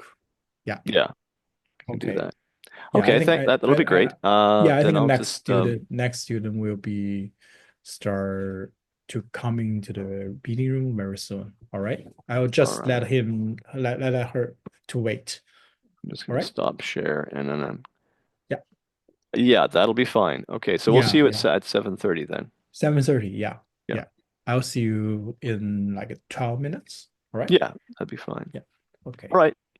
See you Yeah. then. See you soon. Yeah.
Audio, video. All right. Hi guys, I'm back in. Oh, hi, Scott. Hi Tim. Yeah, okay. I just came back on. So just to Yes. let you know what I've done is I've attempted to go ahead and I've Mm-hmm. grabbed some of the artwork from the Oh, people coming up and I've organized it in Photoshop already. So okay, great, great, at least great, great. I've already taken the screenshots. So Oh, that's good. um That's good. Some so maybe, previous, I like, hope I hope I can work a little faster. oh, I just I mean, the timing is perfect today. Yeah, no Oh worries. good. Okay. That's Yeah, great. I'll remind you if the time go over again. Okay. Yeah, all Yeah. right. Well, I just feel like I'm Yeah, no worries. rushing through Yeah, no worries, no each worries. of the Take your people, time. each of their Yeah, work. I mean, like, and there's like yeah. stuff in the work. You kind of go, Mm-hmm. I have to try and think what do I need to say here? Yeah, What yeah, could I yeah. say that would be good? Yeah, I know. I And a mean, it's a couple of them I big, just had to let go, because yeah, yeah. Yeah, it's the, big time they're they're they're for they're them. Yeah. difficult. I mean, boy, storyboard is difficult. Yeah. It's I believe extremely. Christina is here. So So, Christina's here. Christina? Okay, well Yeah, that's yeah. good. Hello, Hello, Christina. Christina. Hi. Hi. How are you tonight? Yeah, pretty good. Pretty good. Great. Okay. All right. So, hello. This is Scott, and I'm going to start going through your work just to do a little bit of review and maybe make some suggestions and so on. So I've got the work here. This is your okay. So you've got the beat board, you've got a layout, and you've got yeah. This is the other storyboard. So I'll tell you what I will do is. I think I've got these already set up. Wait, is that the right? That's not the right one, is it? That's yours. Yes, that's it. That's it. Was this one yours? Yeah, sorry. This one here? Oh, I'm sorry. I'm not sharing screen. Ha ha ha. So sorry. You're probably wondering. Desktop 2. Here we go.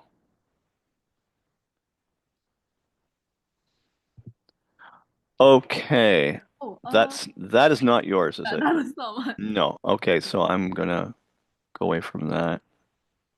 That's your board. Yeah. That is your that is your board. And that means I've got one over here I need to.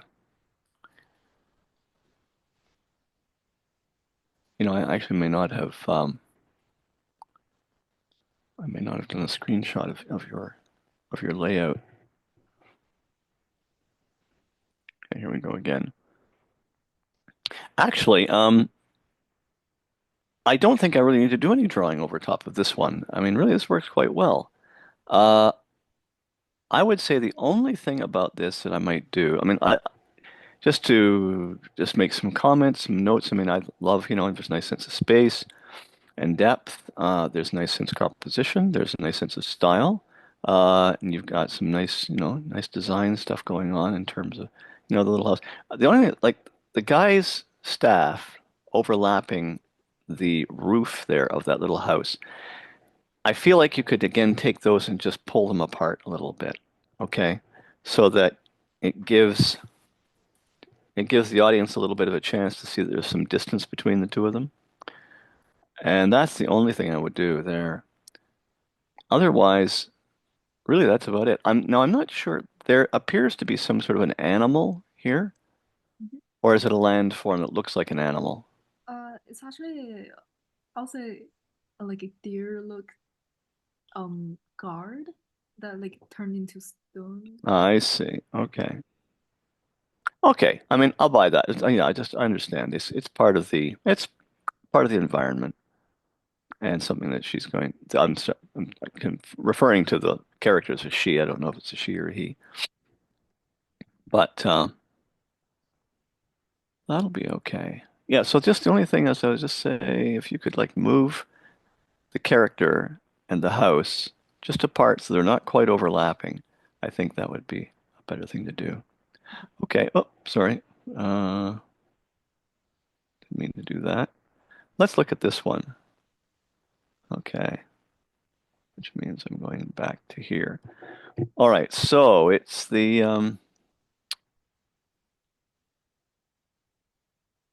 beat board.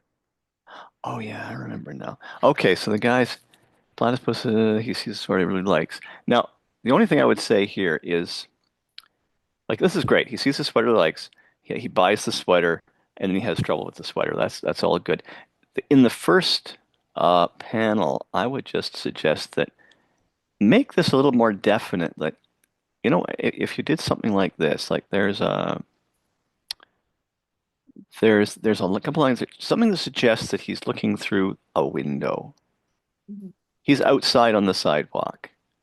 Make that sidewalk, I don't know, there's a lamp post or a parking meter or something, and there's, whatever else you might want to suggest that he's outside, and this is inside. Because then he goes into this, like, I really kind of thought, without that, how do I know where he is? I mean, maybe he's at home, maybe he's at a friend's house. I didn't quite get that there was a store. I mean, maybe you could solve that by simply putting, a price tag on it or something, you know, like that, right? Um, that would do it too. Although I don't like what I've done there because I don't like it compositionally. I would do something different, like, oh, maybe have it down here, perhaps. But, I'll leave that up to you. So either that or that, you know. Anyway, and this is fine. He gives money to the cashier. The cashier is a little skeptical. You don't even need that. I mean, I would leave it alone because I think it just works. I mean, who cares? The cashier does look a little more like an interesting character there. And by the way, one of the things I will say is thank you very much for providing captions. Now, I don't know, that is something that hasn't seemed to have been happening at all. What does this, if this, I'm not sure if the specs of the assignment, excuse me, the specs of um, the portfolio submission require that there be some captions under these things.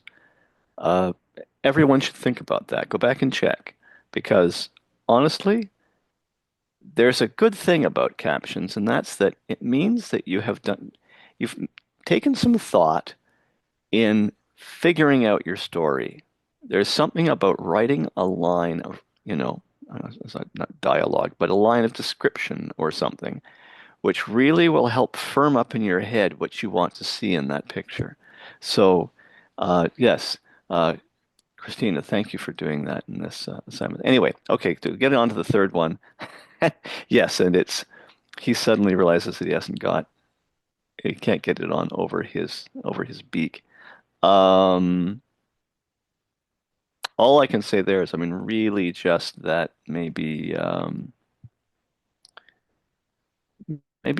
just play with that a little bit. I don't know. I mean, just make it obvious, you know, maybe more like that. Um, I mean, really, it's pretty good. I mean, I was just gonna say maybe just think about refining the expression and the character, excuse me, the pose a teeny bit. But I mean, it certainly is reading.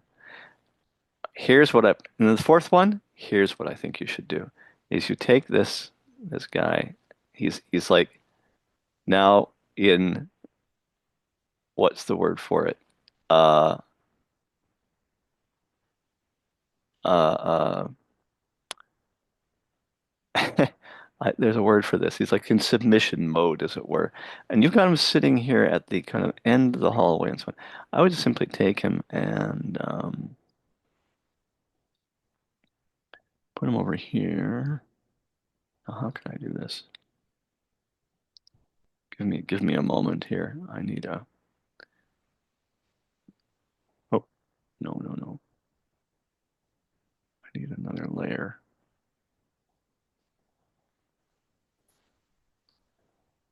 And this just needs to be okay, something like no, that should be white instead of pink. But anyway, um,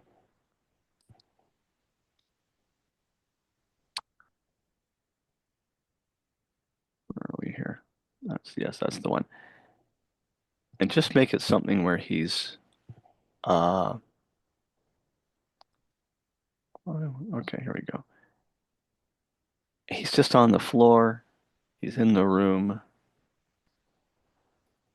you can just make it a very generic, and he's just watching TV. Yeah, like he's completely given up. He's like sitting on a mat or a cushion or something like that. He's not even in the chair. Uh, uh, Whatever else you want to do to like make it, just look like a regular uh room. There's a bookcase or something like that. You know. So it's And you basically. see what I'm getting at? I'm trying to make a gag out of the idea that he's just given up. Oh, I see. Okay. So, and it's just there's something about that one that going, well, so why is he sitting at the end of the hallway? I mean, it's like what would we do if we gave up? We would just go and watch television. There you go. All right. So there you go. That's my take on that one. Um, let's go to this one. This one I didn't really have a chance to look at too closely when I first was reviewing these. Oh, that's right. This is the guy who is making wings. That's right. Okay, okay. So now this starts off with this, sort of dynamic shot. It's a character. He's appears to that he's about to take flight. Um, and I guess because, there's like no real information in the background there. I at first I'm just not sure if it's like in the wilderness. I'm going to say, okay, maybe it's a little bit in his own head because then we see okay, in the second one, we see the same character hitting the ground. Um, doesn't appear to have the same wings. And then we realize that he's in a room and he's on the ground, and this paper airplane is like sitting in front of him. So I'm not quite sure if that means that he was trying to use the paper airplane to fly with or just what. It's a little unclear, but I definitely recognize his dilemma. I mean, he's tried something and failed, and I get that completely. So it looks like he's trying again. And there's like 6 and 7 are showing him, that's the little bit of montage there where we're going through process, and he's like, trying again, try again. Number 8, he's doing some folding. Okay, he comes up with another one, and it looks bigger. Is that right? Than the first one, the one that we see up here in 5, Oh, the one down here in 9. Like he's made a bigger one. yeah. Okay, that makes sense. And then here we go. It launches. We see it, start being launched. And again, I'm guessing this is kind of in his head because he's suddenly in this sort of fantasy environment, or at least not. He's certainly not in an interior like he was, like, as you see him back up in number 3. Okay, I kind of get that. So he flies, and then what happens? Um, Now you got over here possible panels. Uh, Well, I guess you're gonna say that he's realized his dream. I suppose that's what the resolution is here. Um, I don't know. There's something not quite holding together here. I'm not sure how I would. Like he's looking at the finished glider. It's lying on the ground, and we see it launch.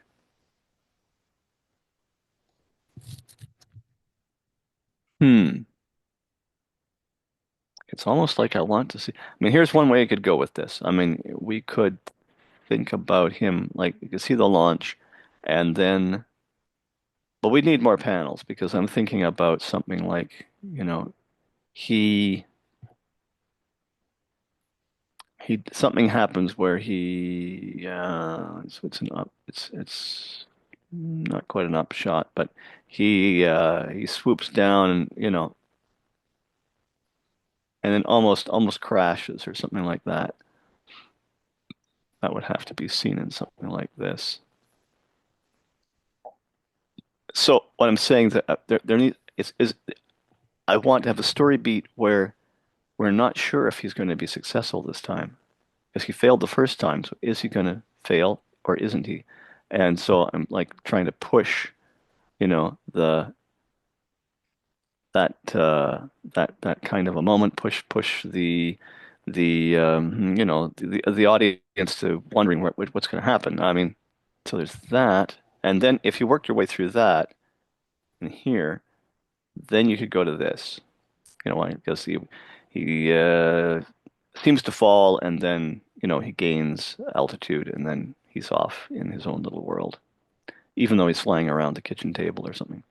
Um, which means that it just means you need to gain yourself a panel somewhere here. So somewhere in here, let's see. I don't know. You probably could do it here. You don't really need that one. You could go from here right to here, and that would buy you at least a panel in here, to do what I was suggesting. It's just a thought. The other thing I just was going to say was, yeah, I get what you're trying to do. It's kind of like it's not like a surprise beginning, but you're starting kind of in the middle of the story, which is fine. I see that kind of thing done all the time. I mean, he's at the top of the precipice. He's the daring pilot. And we're basically getting the Walter Mitty. If well, that may not be something you guys are familiar with. There was a character in fiction called Walter Mitty who was a complete daydreamer, and he always thought he was like performing great feats. But that's what's going on here. Our character, we are seeing him as he thinks he is, and then we suddenly realize that that's not how he is, because then we see him hitting the ground. Um, how could we fix this? Um,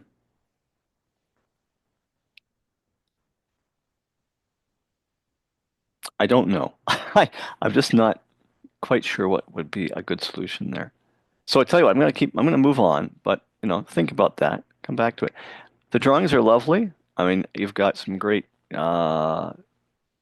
indications of character here, like this and I mean, if you kind of combine these two so that you could see more of his expression in this shot, I mean, you could maybe just go just a little closer. I mean, I still think that if you go to, your final submission, you're going to probably have a larger area there, which they're going to be looking at. So you could certainly get the expression on the guy's face, because this is great. I love the idea that he's surrounded by all these, model airplanes. He's some sort of aviation fan. He wants to fly himself, and he's just, imagining himself doing it. And he's piled up all his books so he could get a launch, a higher point to launch from, et cetera, et cetera. That's great. That all makes sense. So, but yes, you could possibly get rid of that one. Let's see. Well, I'll just stop there because, yeah, we need to move on. But and I won't really address these other panels. I'm not quite sure what's going on here. He's mm, making folding something, twisting something. I'm not quite sure. All right, Sorry so for interruption. Yeah, we have a couple minutes left. just a couple of minutes. Okay, so let's go. Well, that's actually it, because we dealt with that. Yeah. We dealt with that, and we've dealt with all three of them. So I mean, excuse me. Is it Christina? Yes. Yes. Uh, any questions or anything that maybe I didn't talk about that you might Yeah, want to ask? maybe just one. For the storyboard, like, is the story clear? Um, well, at the end, no, I would say. Like at the beginning, yeah, it's a little odd at the beginning. I suddenly had to realize, oh, I see. This is him. This is him in his imagination. I didn't quite get that right off the bat. So, Not quite sure what that needs. I mean, if you had more panels, you could do it. I could certainly show some transition there, but it's because you're limited to so much to just a few panels.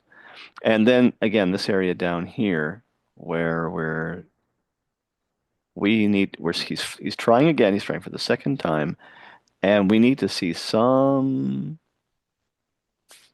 what's the word for it? A hint of conflict. There needs to be something where it's not, are we, is it going to work or isn't it? Like I said before. And then he gets through that, and then he's off, and we're happy for him. So there,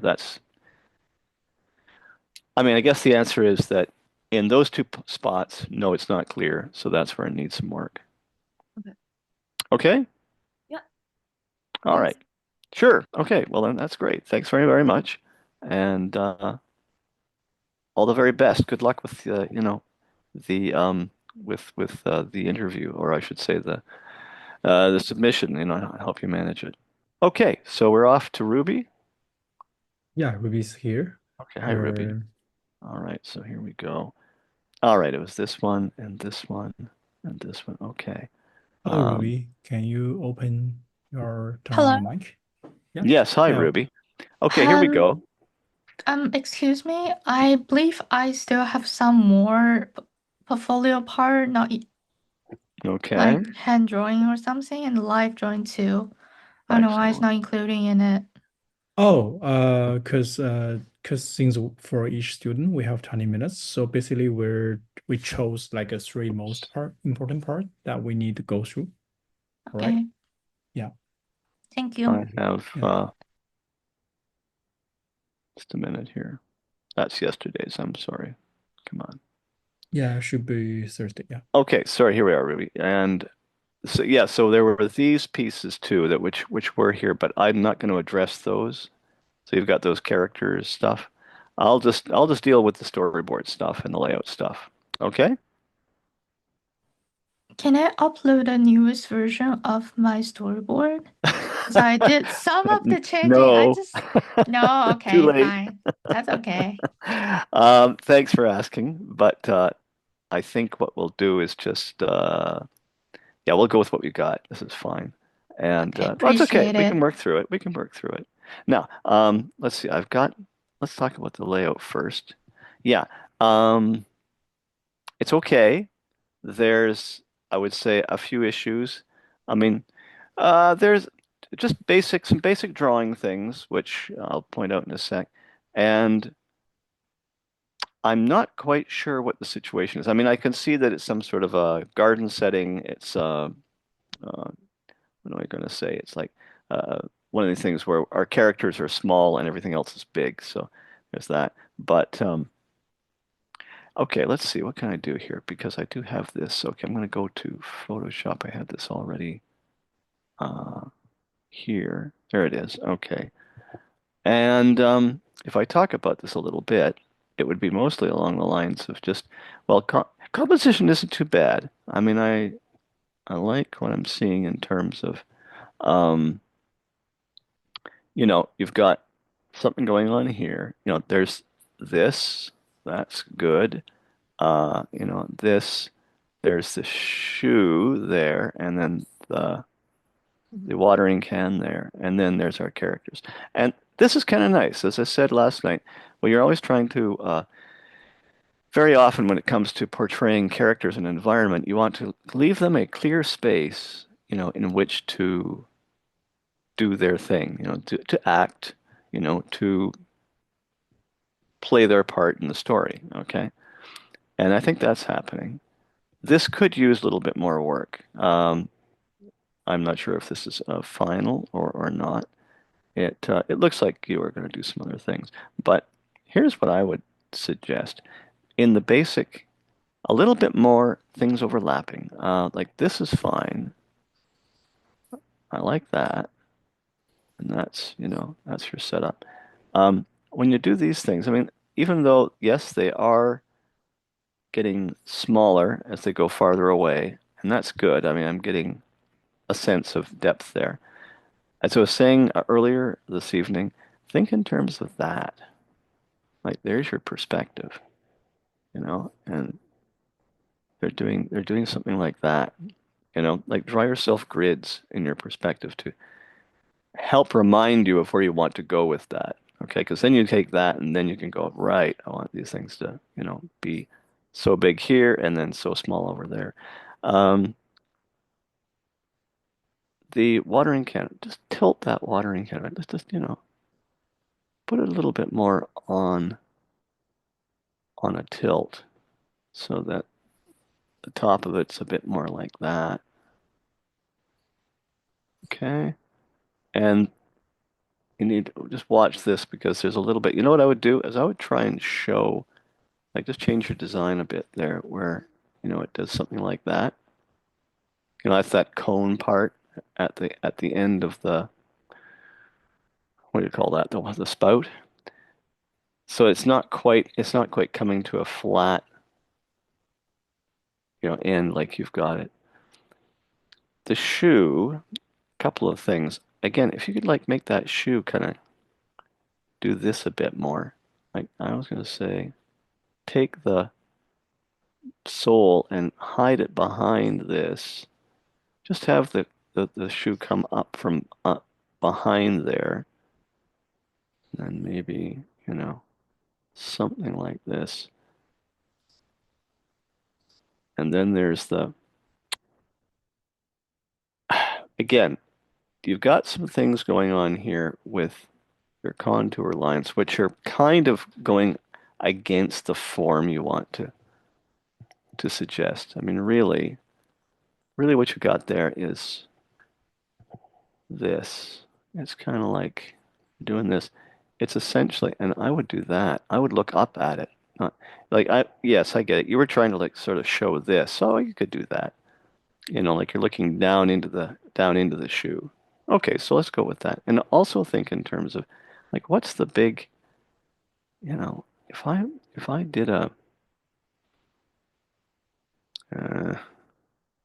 oh, where's my color here? There we go.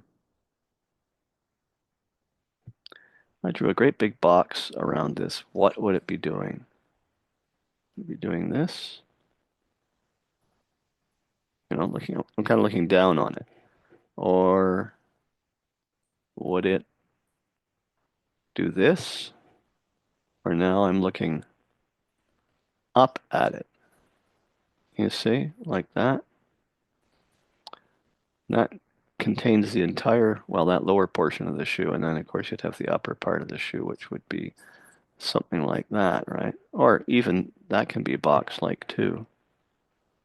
You can do it kind of like that, right? There you go. There's your shoe. Do it inside of that. I get that you want to have us see the flower in there. But yeah. And then, the shoelaces kind of work like this, right? It's kind of a half. There's a curve there that they would would lay on top of it. And then, like what you've got there is really lovely with the way you've like figured out the eyelets and then the shoelaces and so on. That's nice. And this thing, which is kind of a hole in the shoe. Yeah, that's right. It kind of works all right. So stuff like that. Okay, so that's the layout. Let's go. I'm gonna go back here into the. Okay, the storyboard. All right. Okay. Well, I mean, unless you don't want to go through the storyboard because, you're saying it's like not as finished as you'd like it to be.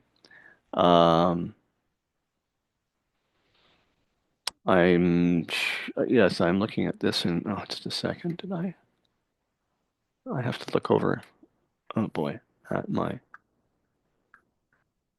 yes, there it is. Okay.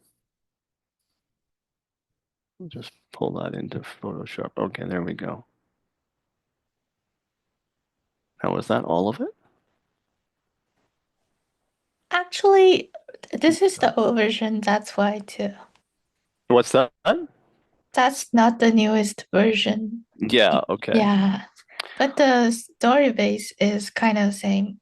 I just change some angle of the camera for the newest version. Mm-hmm. Yeah. Well, let's see. Okay, so I'll just try and make some general comments then. I mean, essentially, do I get what's going on? I see two characters here. This often helps to just go like this, and then you only see one picture at a time.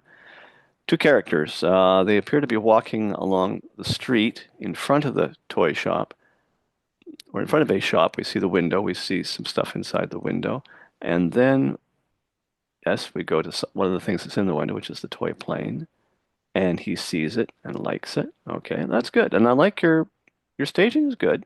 You're cutting kind of around 180 degrees. We're sort of inside the store looking out, and we can see his face. Appreciate it. And I see. And then he tries to point it out to his mother. Okay, and then we go.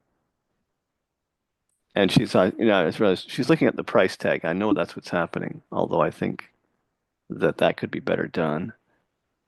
Again, you could probably have something where you have the go back to the shot of the airplane and then show the sticker hanging off it or something instead. Like that's what I would do there. And I mean, and the mother, point with her finger up to the window. Now, I really don't understand what this is. Is this the guy saying, "Oh, that doesn't matter," or what? I mean, is this the kid? Yep. Okay. Where is he? He just want to show it. Yeah, I'm I'm going to handle it like that. Okay. She says, okay, it's a lot of money, but he says, oh, it's okay, I'll take care of it. All right, all right. I mean, so I'm assuming they're still on the street, maybe it would be something like that. There's the window. The mother's, kind of you could almost have, the hem of her skirt and her leg, maybe out there somewhere. I mean, that should be in the foreground. That's supposed to be in the foreground. Yeah, okay, and he's saying, sure, okay, I can handle it. And then what's this? Oh, this is in school like the next day or something like that? Yep. Okay. Okay, so I got that. And I'm going to assume which character's which. Like, this is our hero. Which one's our hero? The This guy left here. side. So this is him here? Yep. Okay, so he's working. For some reason, this new character is mad at him. I don't quite understand why. Uh, and I get that this is the teacher, and she's presenting some work or returning a marked assignment or something, and this character is reacting. The eyes are bugging out because of the score. And so is this guy? Yep. Okay. And is it a good thing or a bad thing? Is a bad thing It's a bad because he thing. So this only is a gets a low 10 score. mark. Okay, so Yep. I would just use a 0 Okay. with a slash through it or something. It's like we really know that he got nothing nothing right. Um, or 0 out of 10. But then you see, with this, you run into a problem because sometimes you'll have an audience that might not, you know, uh, don't know numbers. And you have to communicate that this was something which was a bad thing. I mean, you could just use a big X. That's kind of universal. Okay. Anyway, so things like that are going on. So okay, so he's in school. Oh, I see. He's trying to sneak a peek at this guy's test paper. Yep. That's what it was? Oh, okay. Yep. All right. Hmm. Well, okay. So it's in school. He's not doing well in school, and now what happened here?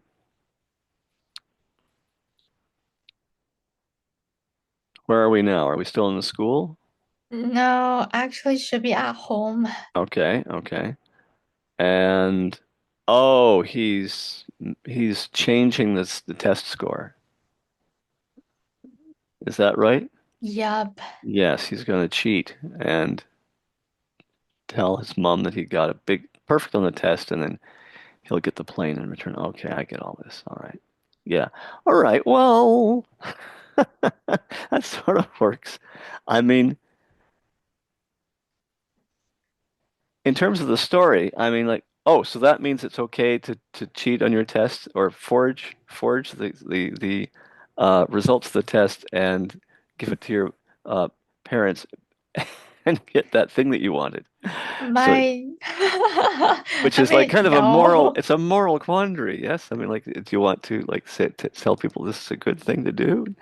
Um, no. Probably not. I mean, probably not. I mean, that's usually the way our stories go. And so it's a matter of I think what you need here is you need to do something different.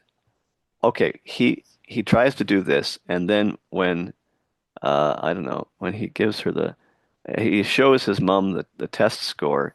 I don't know, like what's he done? Maybe he's cut out a piece of paper with another zero on it and like glued it on, like with glue. And then he shows it to his mom, like that. And then the piece of paper with the zero on it like falls off and reveals that he did, right, and then of course she would be suddenly shocked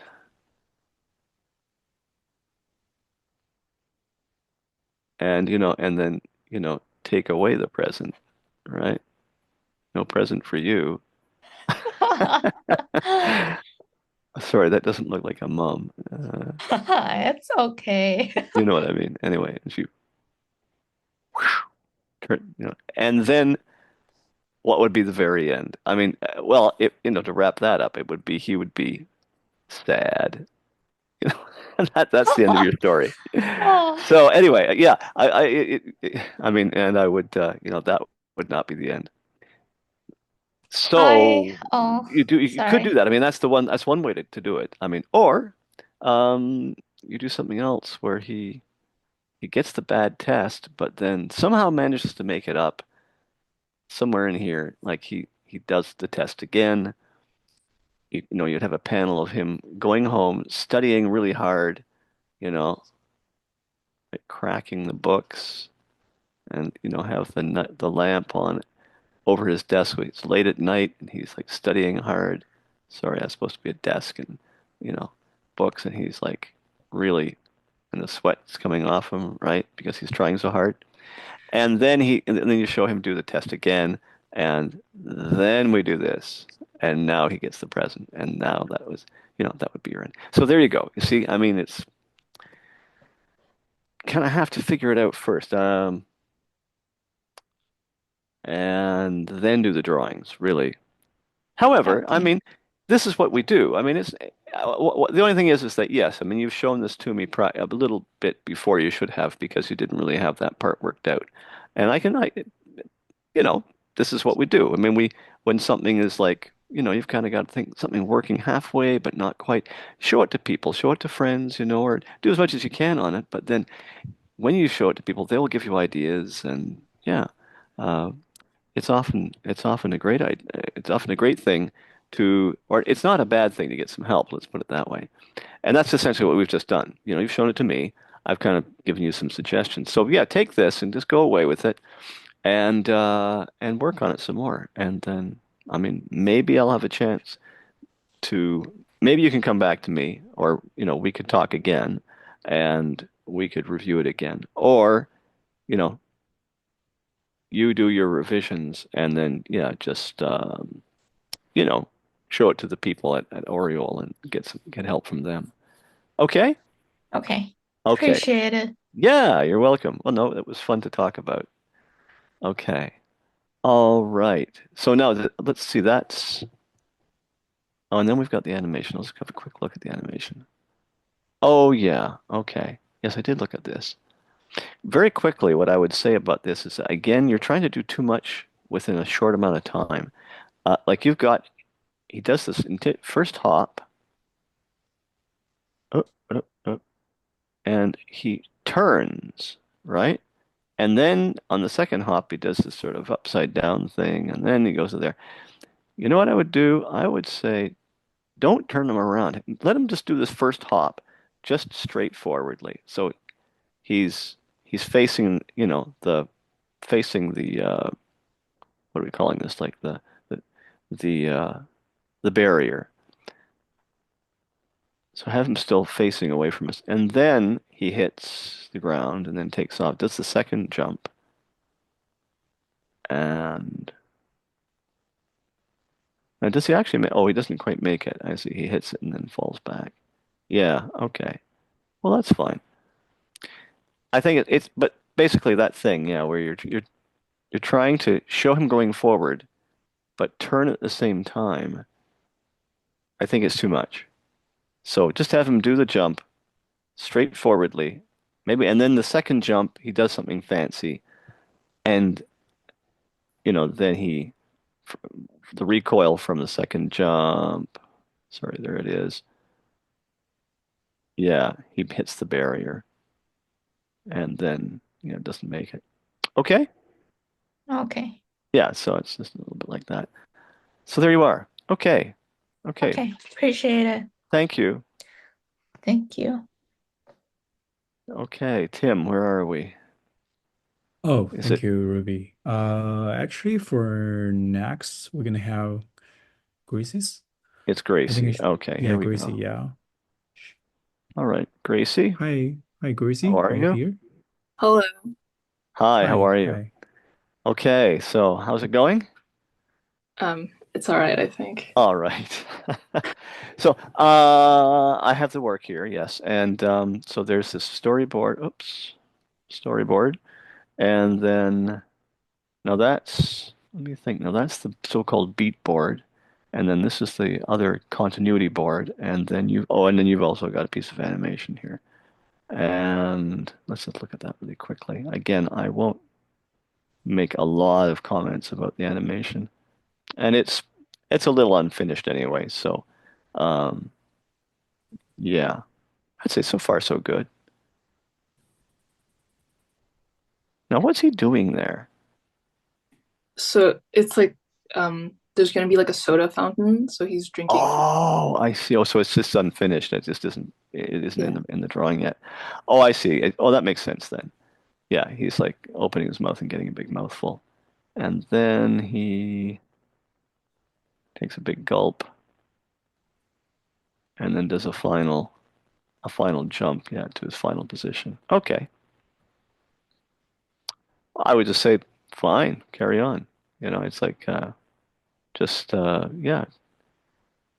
just get it finished. I think it's working.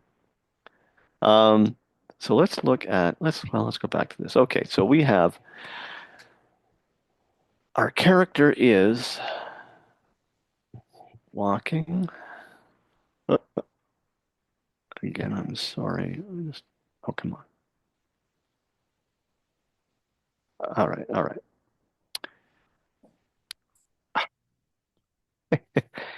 It's a super sensitive mouse. That's what it is. I just wanted to get a little closer to the image so that we could talk about it. Okay, so the platypus is yeah, there's a platypus. He's walking, and obviously he's being watched by another character in the foreground, which is screened from view because I can see that there's like vegetation and so forth also in the foreground.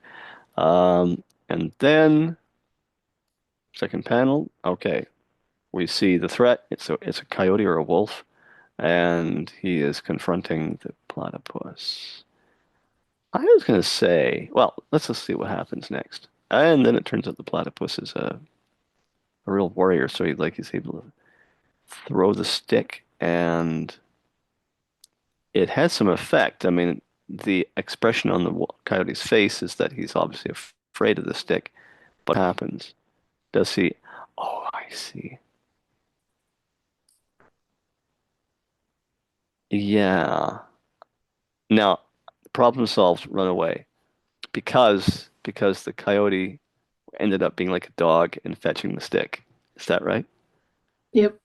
Yeah. Okay, that's great. But it's not quite coming across. I mean, I'm gonna say that the staging here with number three is it's just that I want to have the I want to have the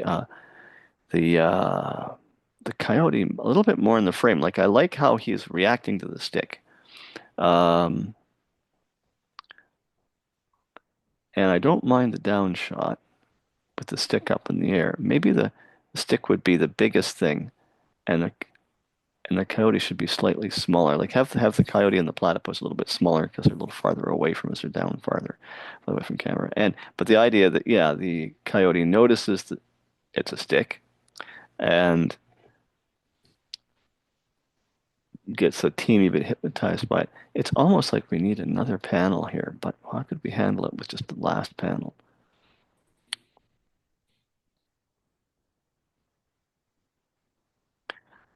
I was going to suggest that maybe we don't actually have the coyote. Well, this is great. I love that little pose where he's got the stick in his mouth and he's, now he's all friendly, he's all benevolent and so on. And he's tamed. But I almost think it would be better to have the stick is still flying through the air and the coyote's chasing it. That would almost be better because just because for the audience, it makes it clear that the coyote is no longer like interested in the platypus because he's not looking at him. If he was like facing the other direction, if he was in motion in the other direction, and if the stick was still flying through the air, I still think we'd get the idea that I tell you what, let's go back to this one. If in this sketch we can it's just do almost exactly what you've got, but oh. Why does it keep doing this? Okay. I would have some kind of cartoon version of hypnosis take over the dog. I mean, the coyote. Excuse me for a second. I don't think I actually got a. I don't think I actually got a screenshot of this one.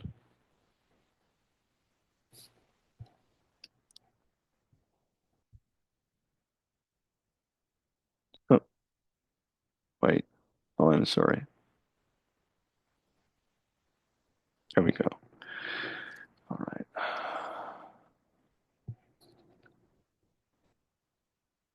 Oh, I'm at it. I'm going to do this one too.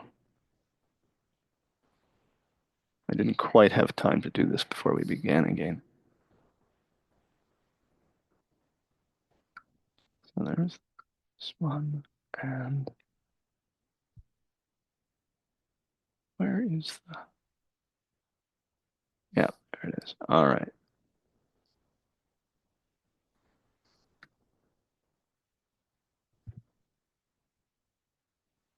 Now, okay, here we are. I like this. Okay, what's going on there? The stick, I would say make the stick even bigger. Like make that stick, up close in the screen. And it's, doing this.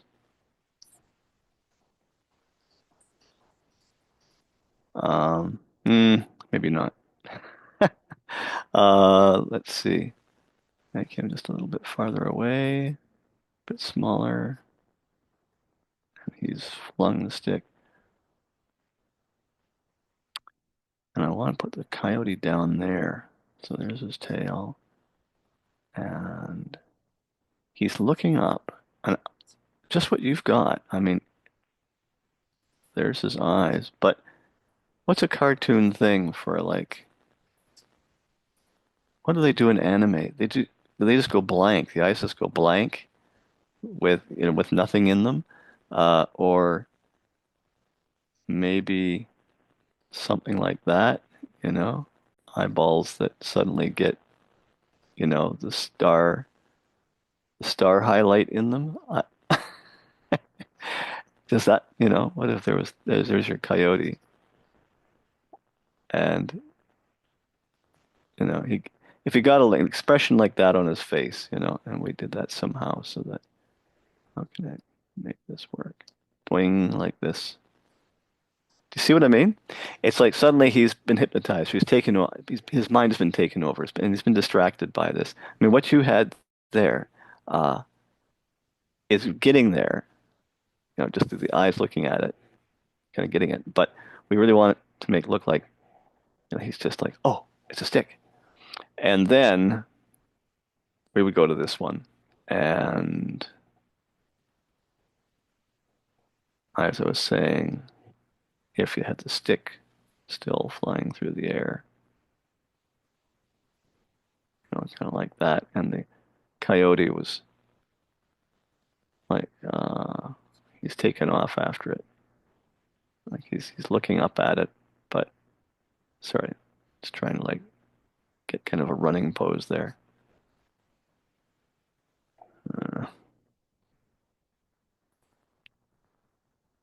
There you go. There's a shadow on the ground.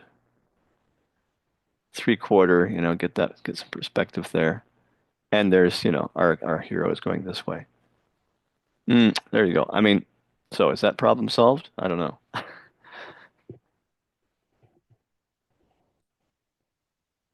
But I'll leave you to it. As I said, the rest of the things are good. The first two. Okay. Well, let's go away from that. Now this one, what is going? Oh yeah, it's the treasure and treasure to the boat sneaking. He sneaks away. Yes. We see that he is greedy for the gold. He gets caught. There's a chase. There's a fight. Thief falls overboard. Then there's panic. Okay. Retrieving the treasure.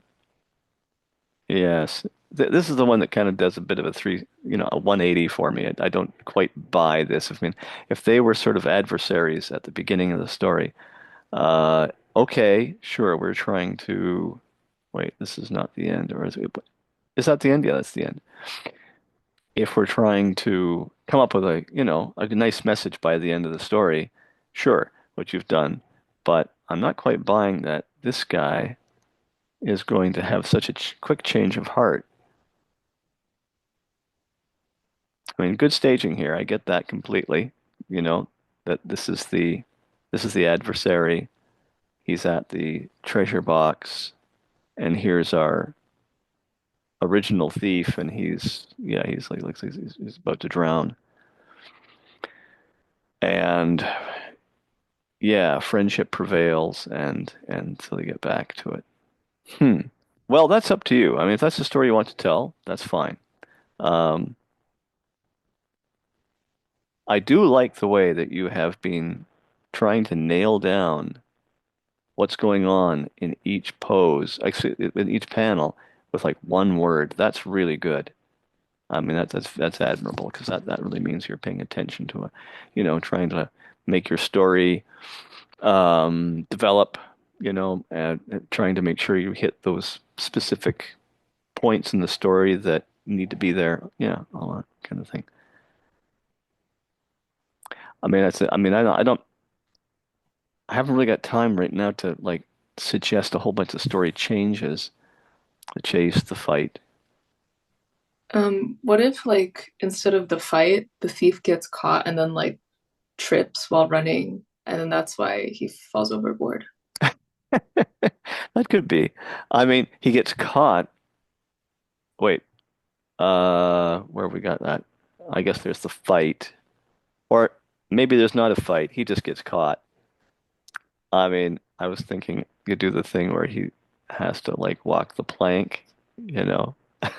There's the right, there's the rest of the captain and the crew, and they've still got the chest, right? They would still have it there. And he ends up having to walk the plank, and then something out of that, they, it causes panic. Maybe a shark shows up or something, and they get him back again.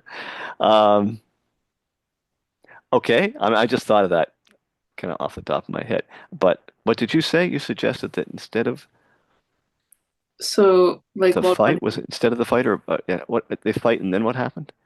like instead of fighting, there's just like the chase, and then he falls by like tripping.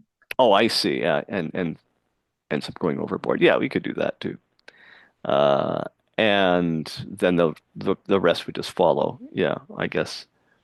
Like he trips and okay, and he's carrying the treasure, right? Like when he trips and falls overboard. So it becomes a matter of, what's this guy gonna do?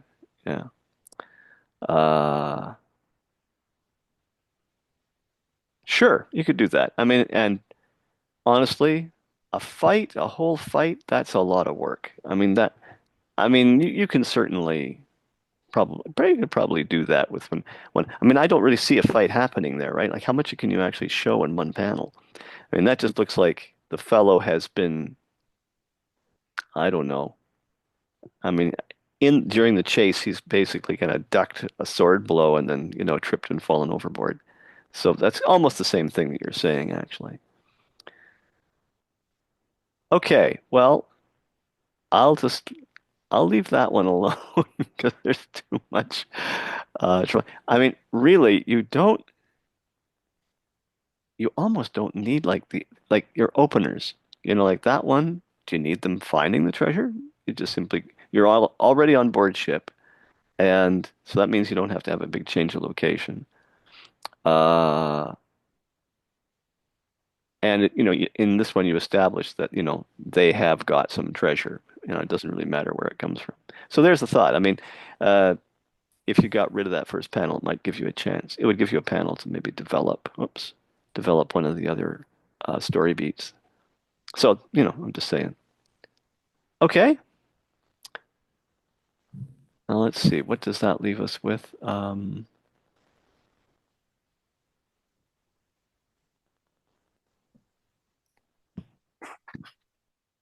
Okay, shall we just have a quick look at your... Oh, we did this before. That's right.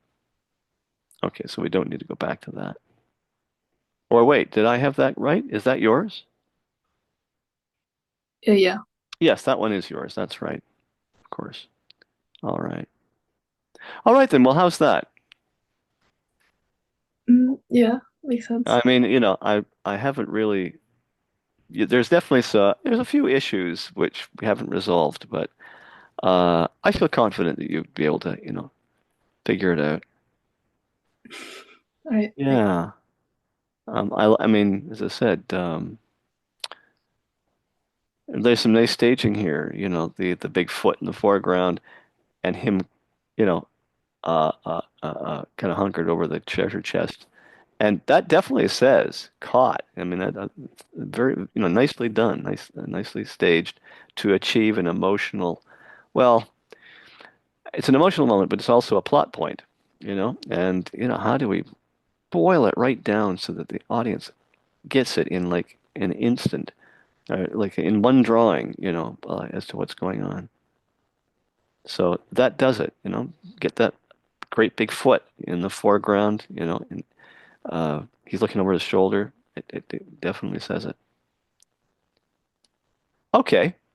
Well, in that case, I think that's all I'll say about these ones for now.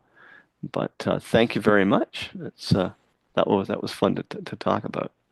Thank you. All right, thank you. Now I'm going back to, let's go back one more. All right, so now I think it's Clara. Hello, can you hear me? Hi, Clara. Yes, I can hear you just fine. Okay, let's have a quick look at the work just as it's displayed on the drive page here, and then we'll do some drawing. Okay, so this is the layout. Okay, that's good. And it really doesn't matter what's going on. I mean, that's not really of super importance here. It's really mostly about the graphic look, and there's definitely a few things here. We'll come back to that in a sec. This is a second layout. This is quite lovely. I mean, I think it's completely unfinished, but it has lots of promise. I mean, I very clearly read the character. Uh, I really read the emotional, tone, I think, of certainly, of the character, like her, what I say, kind of her attitude is, etc. And yeah, it's obviously happening in an environment which is, this is her spot. I'm guessing it's her spot. I mean, that doesn't really matter. Again, I'm not really trying to deduce a story out of it or anything. I mean, she could be in somebody else's place, right? But you've got some nice stuff going on here. So I'll tell you what, I won't go any farther with that because it's so unfinished. It's just there's some really nice energy in the rough, and there is a thing that everybody should think about or be, keep in mind, and always don't forget that the energy that you get in your initial rough, try and preserve that as you go through all the other stages. And that could be an animation scene, that could be going from a rough watercolor, to a final watercolor. Like it's so easy to let things stiffen up or lose whatever spark of life it had, in its original uh, gestation. Okay, it just we see all the time, like sketches, like quick gestures are like wonderful, and then you try and develop them, and it's really hard to maintain that same energy. Um, so there's your mission with this one. Okay, just keep that energy, preserve that energy that you've have created in this.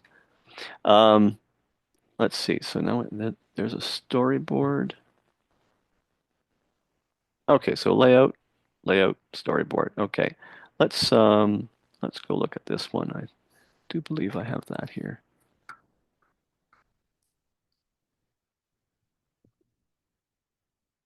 Okay, good. There we go. Are you seeing this okay? Yep. Okay, good. Oh, that was too close. I just wanted to get, all right, just a little better. Well, okay. Composition. I mean, that's the main thing here. I would say what you've got a couple of things going on, which really are just tangents, which are easy to fix. Do you notice the way, like you've got, I would say, okay, look at this. You've got a line, a line, a line, a line, like never mind the characters there. Then there's another line. Do you really need all those lines? I would say probably not. Oh, and there's another one. I don't quite know why that. Oh, I see what you've done. I see. So this is a plane. Like I'm going to say, yeah, the ground's going away from us. It's going over several rises, and there's the edge of one. There's, you see, this one I don't quite get because I mean this line here appears to run through to this, but actually this line should be in front of it, right? Or else this line is in front of this line. So I would say clean that up a little bit. And honestly, because you've also got this character here. Okay, that graphic shape that's right there, which is just kind of lying over top all of those, and they're all kind of getting a bit messed up together. I would honestly just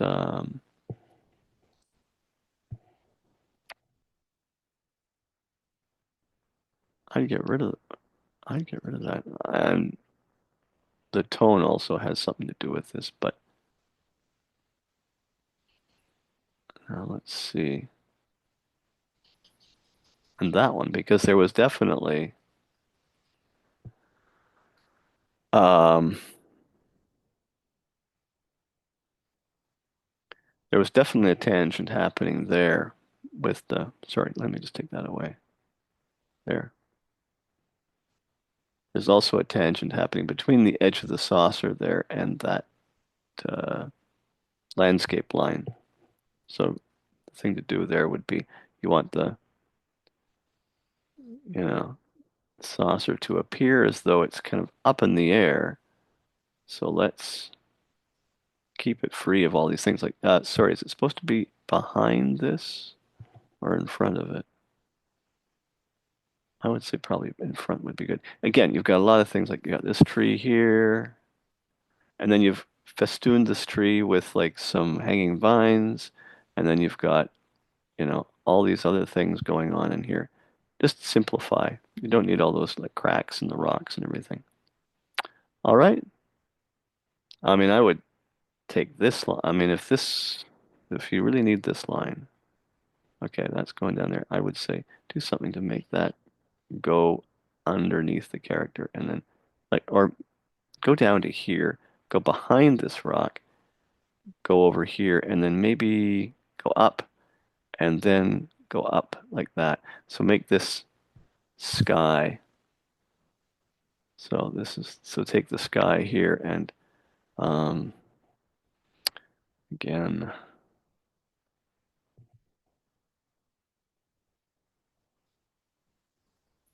and you'll see how there. Now the shape of the saucer is a little more clearly delineated. I mean, it's now I can see this kind of on its own. I can see this on its own more readily, and so on. Again, think of some things like try and bring out the idea that that is flat. You know, there's okay, that's the plane that you're after, isn't it? And you know, that's stretching how far? I mean, is that an edge? Does that mean this whole thing is sort of up on a pedestal? Um, Stuff like that. Honestly, I would, again, going back to the to what I was just doing before, I would get like that character out of there. Like I would make all that white, or or give it the lightest tone, right? There we go. So that's what I'm doing. Uh, there, and then let her do that. And then, I don't know, something like this.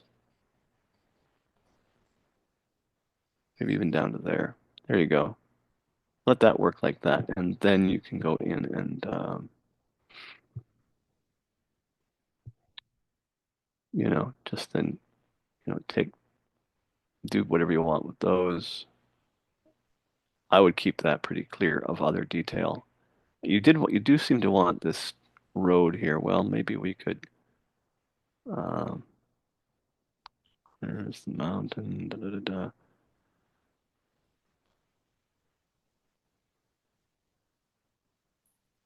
What? If we do that, we could maybe have it go something like that.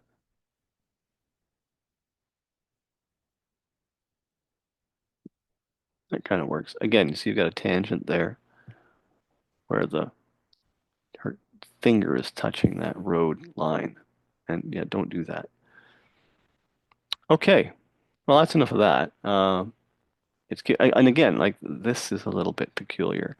Having the city, the floating city, it's just touching this and kind of just touching the saucer, and it looks like it's sandwiched in between them. Like it looks like it's like stuck there.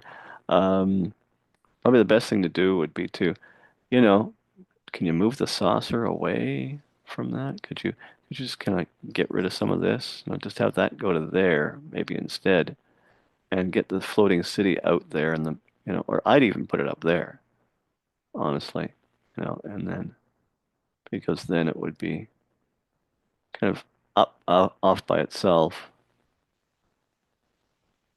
All right, and so on and so on.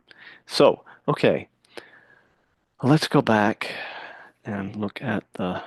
Oh, we talked about that one. As I said, see, you did something. I bet this one looked like this one before when it was rough, and it's gotten just a little overworked.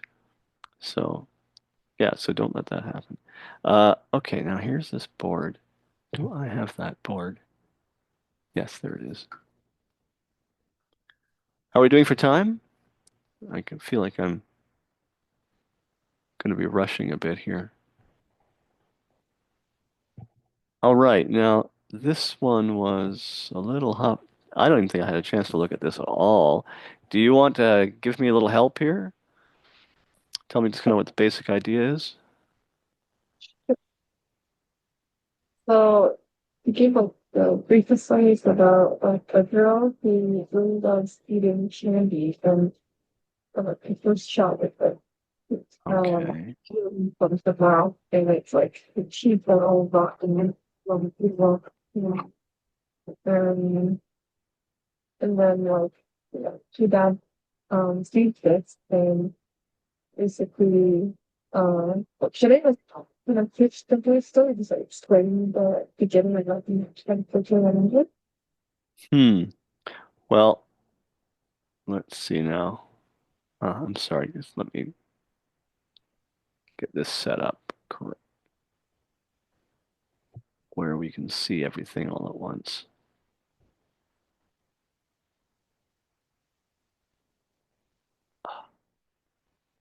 That is so annoying. I'm just gonna hold this.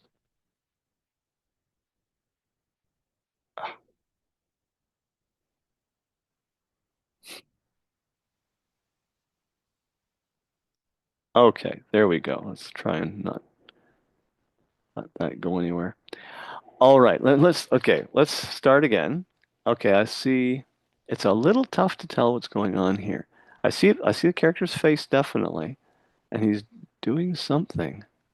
Um, is it I'm sorry. I mean, is it a room? Are we inside a room? Oh no, it's somebody. Oh, it's teeth. And that's like a dentist? Is that what I'm seeing here? So basically, it's kind of like I wanted to like, try to show like the dad kind of like widening um out the daughter have like so many families. And then so originally I had it like outside like the exterior, but I thought it might be more interesting for it like from the inside. Like that's like Okay, okay. Well, what am I seeing going on here? Um, I see. Okay, we've got the dad, got the father, we've got the kid, and she's got, the candy. Um, and I get the impression that it is a confrontation. You know, He's mad at her. She's looking sideways, doing the sideways thing, so she's avoiding his, looking at him directly. So yes, she's feeling kind of ashamed or something like that. And then, hmm, not quite sure what's happening here. I see the father's face. This is her face, right? um And she's got the candy, the big sucker in her hand. so And I basically don't quite understand what happens after that. Hmm. I mean, I think what we need to do, what needs to happen here is I think you kind of need to go back to basics and just think in terms of like really clear, uh, uh, uh, not well, clear storytelling, like basic visual storytelling. I mean, if you could achieve the same thing with just stick figures, I would just do this with that. Or sometimes, because like you're trying to include an awful lot of information in each of these things. This is I don't quite, I didn't quite understand what you said about this panel here. It's a great visual, though. I mean, the idea of us being inside the mouth and looking out, and one character is, obviously, oh, I don't know, interacting with another. Um, that's kind of a neat idea, but it certainly doesn't really help me story-wise. Certainly not when it's the first panel. Well, it does help me story-wise. Initially, I see that, you know, there's an interaction with your characters. If I see teeth being displayed large in the frame, I'm going to go, okay, this is about teeth, which means it's probably about, uh, either a sore tooth or, um, bad teeth or somebody eating too much candy or something like that. But so let's see. But really, I'm sorry, but this is like really kind of bouncing all over the place. I don't quite know why. Okay, what's this? Is this the father still? Yeah. Okay, and he's putting the box up somewhere. I'm going to say he's hiding it. Is that correct? Yeah. And is that the daughter down there? Yeah. Okay. Um, this panel makes sense. Um, so it looks like he's on the phone, Yeah. and that's the daughter in the foreground. Mhm. And why? Who's he calling and that kind of thing? I think so. Basically, like in the fourth panel, after like the father takes the family away to the Broadway, like he gets like a phone call from work, so he like puts the candy in the box, puts the Okay. box. Okay. Well, I mean, if it's about trying to, keep the candy away from a girl, okay, see this I get too. She's obviously thinking about that candy and thinking about getting it back again. Oh, okay, and then she grabs the chair and she puts the chair in place, and now she's getting up towards the cupboard. She reaches, but she can't reach it, and she falls. Is that what's happening here? Sorry? Yeah, that's Yeah. correct. So she falls, and does she have and she's got the box with her, I see. And then, okay, here she is on the ground. Okay, the box is burst open, and we see inside the box, and I really don't, this is the box, right? Uh, no, I think it wasn't drawn clear enough, but like, the idea was that, after like we came to a shot of like the dad in the car with the Chinese basically because her name the Chinese. Oh, so wait, why is the dad in the car? So basically, I think it was too abrupt of a transition, but the idea was that the touchdown Kennedy, the dad took the candy with him, and then like Oh, he's the box is empty. That's what this is. Oh, okay, okay. Well, hmm. Well, I think this really needs to be kind of sorted out, and I don't think we're going to have a chance to do that tonight because there's an awful lot of work that needs to be done here. But I get your basic story, and I think it's valid. Uh, but I don't know quite what to tell you. I can't really. I don't think I've got the time to do anything more with this evening. I would love to help you with it, but I tell you again, like what I mentioned before, um, to one of the other students just now, was that write this out before you start to draw, or or even better than that, set it up with the panels, and then just underneath each panel, write exactly what you want to have, what you are going to depict in each panel. And if you do that, the story will help definitely sort the story out. And and if you get to the 12th panel and realize that you haven't been able to finish the story, well then, obviously you've got to go back in and like edit the story somehow, and but anyway, yeah, so just the use of words would help here, I think. Like right, I mean, even if you just wrote it out in a paragraph by itself to start with. I don't know if you guys did that, anything like that to start with, but um, yeah, all right. So, okay then. Um, may I just say that maybe let's just stop there with yeah. that one? And was there another piece that you wanted to talk about? No, okay. Just these three. I'm gonna say your layout work is quite good. So, congratulations. I'm I don't know, maybe you should try doing each panel full size and just see what happens instead of trying to, you know, cram it into into a thumbnail. And I mean, I'm just saying perhaps a change of process might be beneficial in a case like this. All Okay. right. Well, listen, thanks very much. Um, yeah, board definitely needs some. It's not it's not working. It really isn't working very well at the moment, but don't feel bad about it. Um, I was going to say, yeah, if you were to actually sit down and draw, if you were to sit down and draw each one of those panels in something like that, like a little more full size, a little bit more, you know, with, the full environment and so on. Maybe that might be a way to do it. I mean, it's kind of like skipping storyboarding because you're going straight to layout with it, but uh,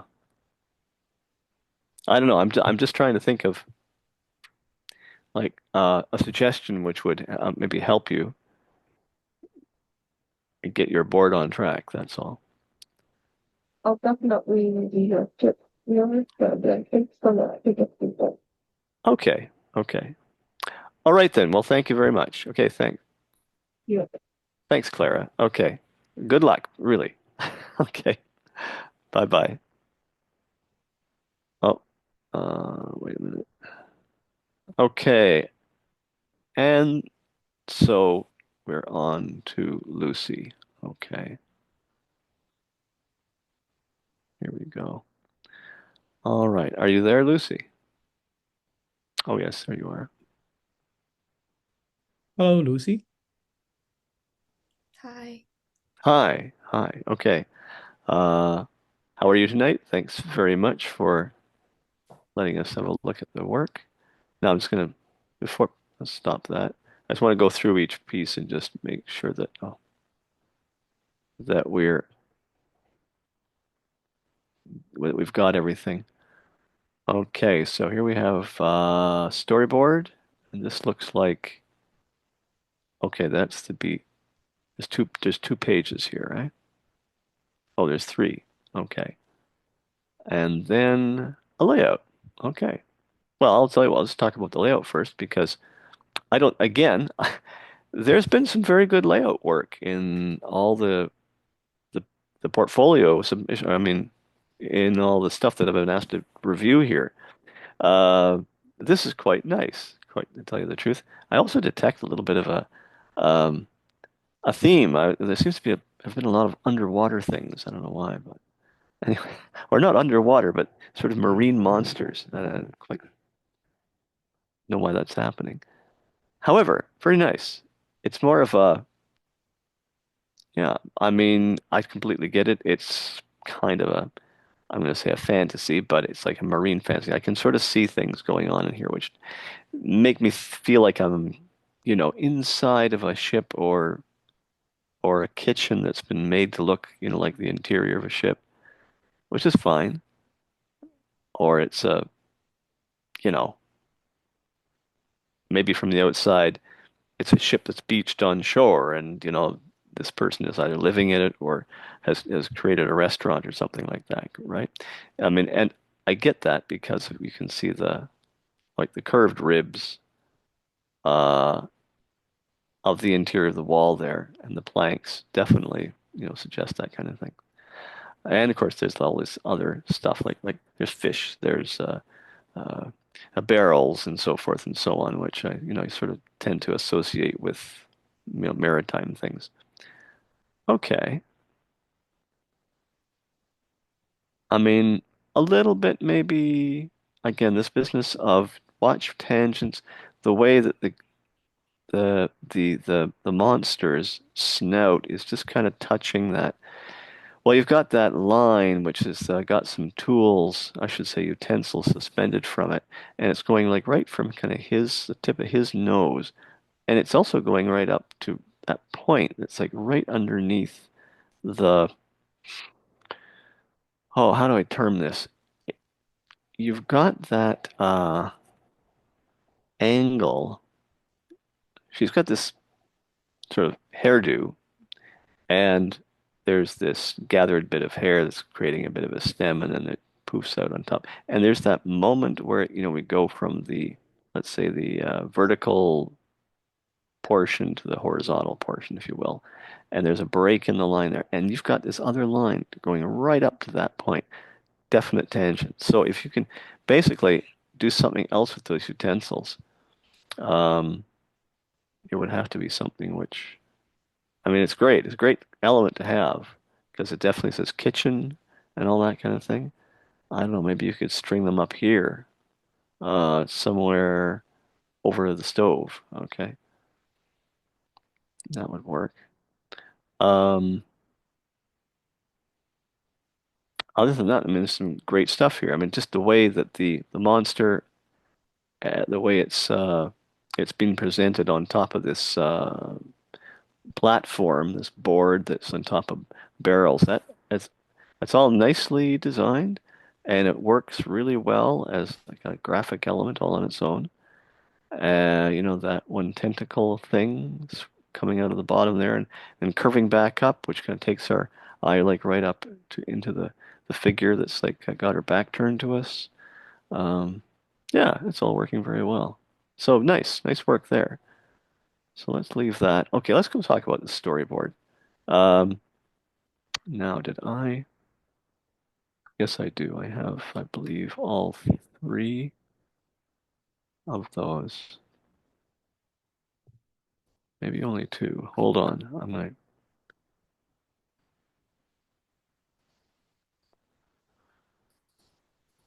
get those in Photoshop.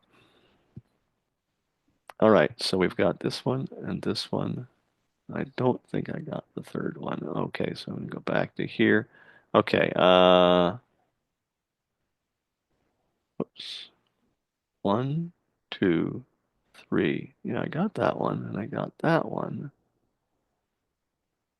but not that one, I don't think. Yep, that's the one. Okay, beg pardon while I take a moment to select this and then bring that into Photoshop. So Lucy, anything that you want to tell me about before I look at this? Do you want me to explain my story? Sure. Yeah, just very quickly overall, what's going on? So it's basically about this girl who she's like fighting this guy, Uh-huh. and She's and she's not fighting this guy. She's yeah, she's fighting who is she fighting? She's fighting her father. She's fighting it's the like enemy king. I don't know. It's got to be yeah, somebody. like it's like a revenge story. So it's Okay. um like some kind of like bad guy. I don't really know, Well, but that's all like right. So it's the bad guy. Okay, yeah, I yeah. get that. Yeah. And basically it's like she falls, but then like Uh-huh. she remembers like there's like a flashback and she remembers that like her dad protected her um from this guy and this guy killed her dad. All right. So then like she gets the courage to like get back up and fight again. Okay, okay. That's good. Well, I mean, I mean, it's one of those kinds of stories which, like, yeah, like you're describing a lot of stuff which is like past action, like, it's happened at another time, and yeah, that gets difficult. How do you, apart from using like big thought balloons, how do you, in a very simple way, like a, cartoon storyboard, present all that stuff. However, just let me get this straight. So I want to make sure I've got the panels in the right order. I see 7, 8, 6, 5, so that must be, wait, and that's 9, 10. Okay, so this would be 3, and this is number 1, right? This is panels 1, 2, 3, 4. Okay. Hold on. Go away. Okay. And, oh, again, I didn't get what I wanted. Okay. Um, I'm just going to call this, I mean, just page 1 basically. And then page 2. Okay, so now I'm going to go back to 1. So here we are. Okay, so we pick up in the middle of the action, which is great. I mean, that's not, that's, you see that kind of thing being done all the time. And they're in the middle, and it's nice. You're seeing the location, so it's a good establishing shot. They're kind of portrayed in silhouette. That's great. And then we go in, and essentially we get to see the characters in more detail. And yeah, everything you've just said is pretty apparent. You know, uh, it's a young woman, and she's of, certain stature, and he, fighting another person, and this adversary is like, really, much bigger than her. The weapon is bigger, all that kind of thing. And then, yeah, so they're in the middle of an action, and then she gets not completely defeated, but knocked down. I would only say about that composition is a little bit. Let's see, what can I do here? Oh, actually, first of all, let me see if I can bring that a little closer. Again, Photoshop always overdoes it. Okay, here's what I'm going to say. Nice try. It's these things here. I mean, yes, and this is something you would deal with if you were like doing a storyboard for like a studio. You've got this design that you've been given, and then you're trying to like come up with a good composition, uh, for your shot at the same time as adhering to what was in the design. Um, I would suggest something like this. If you could get away with it, I would like put one of those pillars here. Okay, this big, there we go, more like that. And then one there, like maybe back here behind him. And then you'd have this entire, and maybe push it back a bit, push the base of the wall back a bit. Oh, sorry, not that. And I'm pushing it. What I'm trying to do is open up a space, and then you'd have a line which would go. No, that's the upper edge of the wall, which is going. I mean, really, what you did there is quite nice. And of course, then there's well, I mean, that was just my sort of mental line. The actual art line that's going to have to get drawn is like that arc between the two columns. Okay.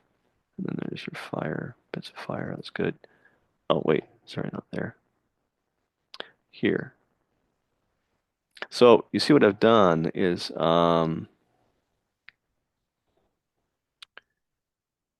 basically tried to open that up so that, I mean, I've opened that up quite a bit. So I now have this nice big open area behind which all this stuff can, sorry, in front of which the characters will compose much better.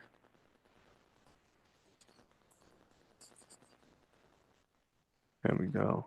Let's see something like that. Don't really need that part either. There. And then let's go back in and so, there's the base of the wall. And, no, nicely done. I mean, you really did take some care in getting a few of the environment details right, but you see how I mean, I've kind of created this nice big shape behind, like within which she can now compose. So, I mean, that's more of a layout thing, really. And here we go. We have a situation where, just to not even think about the story, because I think you're fine with the story. Yeah, at what point does storyboard leave off and layout take over? And depending on productions, depending on styles, you have a situation where you have to consider both at the same time, which is kind of what you're doing. So, so if you do that, I mean, and what happens when you do that, if you actually do a composition which really takes into consideration all the aspects of the background, you're actually helping the guys down the line because you've now created a nice composition which then they can like develop their layout from. Um, so there's that. Okay, so she's fallen. Okay, yeah, so she's struck down. She's in the act of falling, and then we cut to this. This is good. That's good. These cuts are working too, by the way. And okay, I have to go find. Oh, sorry. Here we go. Okay, so we go from the she's in. We're looking at her sort of top down, lengthwise on the floor. He's farther off over her, and then it's a reverse shot, and she kind of comes to, and okay. I mean, I don't quite get that she's looking at the weapon. Maybe if you included that weapon a little bit more in the frame, like maybe is there something important about this? I get that there's something important about this uh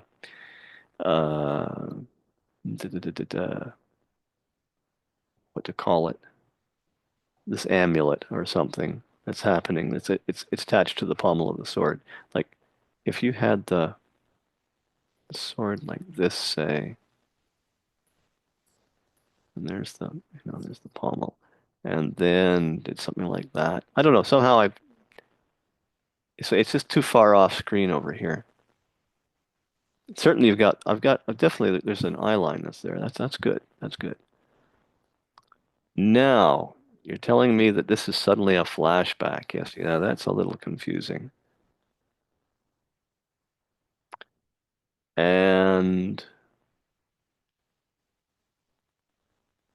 we're seeing the diadem again, or what did I call it? The amulet. So I am assuming that because I see this, when I see it again, it's attached to the same sword. Um, Oops, I'm sorry. What can I? And suddenly there we are with this is the same guy, right? But we have a different character. And I don't know, in a storyboard, yeah, it's a little tough to like without a lot of, tone or um, maybe a change in the lighting or something like to suggest that, you've made a complete change from, the time period that you were just portraying, right? I mean, in context, it would be understood because, people would go, oh, yeah, yeah, well, we've read the script, we know what's going on. But just me just looking at it, or anybody, yeah, it gets difficult.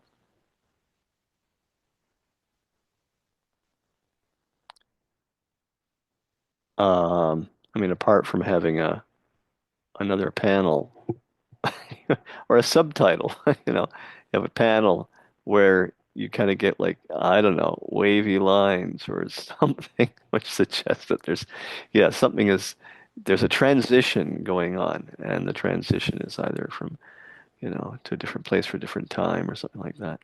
Hmm. Anyway, okay, I'll just go with this. So yes, and this feels right. I mean, like whatever's going on, suddenly somebody like this character is obviously watching something. Oops. And I definitely get this as being a POV. Okay. She's behind them watching this character. Now, what happened to the amulet? Where is this hanging from? The seventh panel is not a POV. Okay, it's not. So, oh, there she is. Yeah, she's in. Ah, I didn't see that.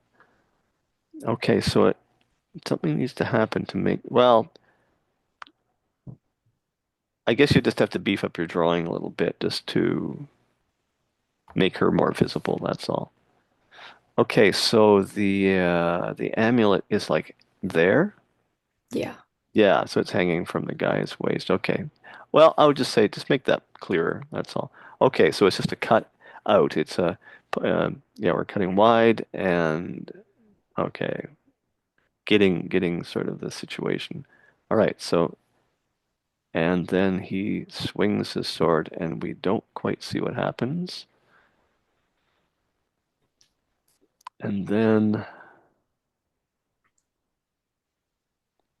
hmm, and then we're back to the present moment.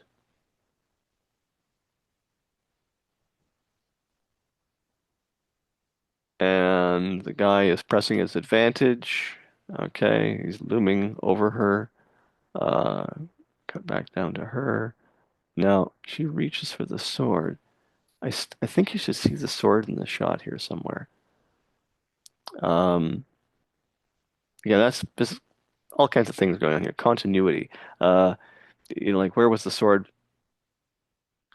Last time we saw it, like it was kind of in front of her, but she was in a different pose. Has she moved from where she was? If she reaches for it, like which arm is she reaching with? Uh, I'm going to suggest that we put the sword. Well, I can't remember where we left it last time, but we could say that, like, let's say we did something like this. Just say that it's like sitting there, and wait, how's that working? That's going like this, I think, and there's the amulet. Okay, but she's just so this. Let's say it's this hand. She comes over. She reaches for it. I mean, not that you need to draw all this, but you need to think it. There's gotta be some sense to it. Anyway, and then she gets, am I correct in doing that? No, because that's actually her left hand, and here it's in her right hand. So I can't do that. So she has to, okay, what do we have to do then? Okay, we'll say that somehow she reaches for the sword from here to here, and there we go, so fine. I mean, that's good. Anyway, and then she gets to her feet and goes on guard again, basically. Okay. Now, that's obviously not the end of the story. Well, I'm not too sure how this would go over with a group, like with a people at Sheridan who are like, trying to, who are looking at this. I mean, if you show this to, I think, a studio, like if you were interviewing for a storyboard position at a studio, they would be fine with this because they're used to seeing this kind of thing all the time. And it's just a segment of the story, and that wouldn't bother them. But I'm going to say that I think this is something that which the the folks at Sheridan would have a bit of a hard time with, but because what they're looking for is like a self-contained story. So it's too bad, but that's just the way it is. So what we need to do here is come up with something that actually kind of comes to an end. And unfortunately, uh, what am I going to call it? Your format, that's not the right word for it, but the kind of story that you're telling, yeah, it doesn't really it makes it hard to do to wrap it all up in just like, 12 frames. I mean, you could choose one portion of this. Let's see, where are we here? So that was 1, 2, 3, 4, and then there's that. Honestly, I mean, I realize it's your story, but I would like maybe just not worry about doing the so-called flashback. I would just make it a straight action thing so that, she has been temporarily defeated, but make it a thing where she just simply comes back. I mean, and I get that it would be great if you could like make it because, you know, there's something that she remembers that or has experienced before that galvanizes her and gets her puts her back in the fight. Um, But I think this business of suddenly going to these different characters is going to be kind of confusing. Where are we? Sorry. You know what? If I can do this. That's 3, that's 2, and that's 1. I'm gonna put 1 over here.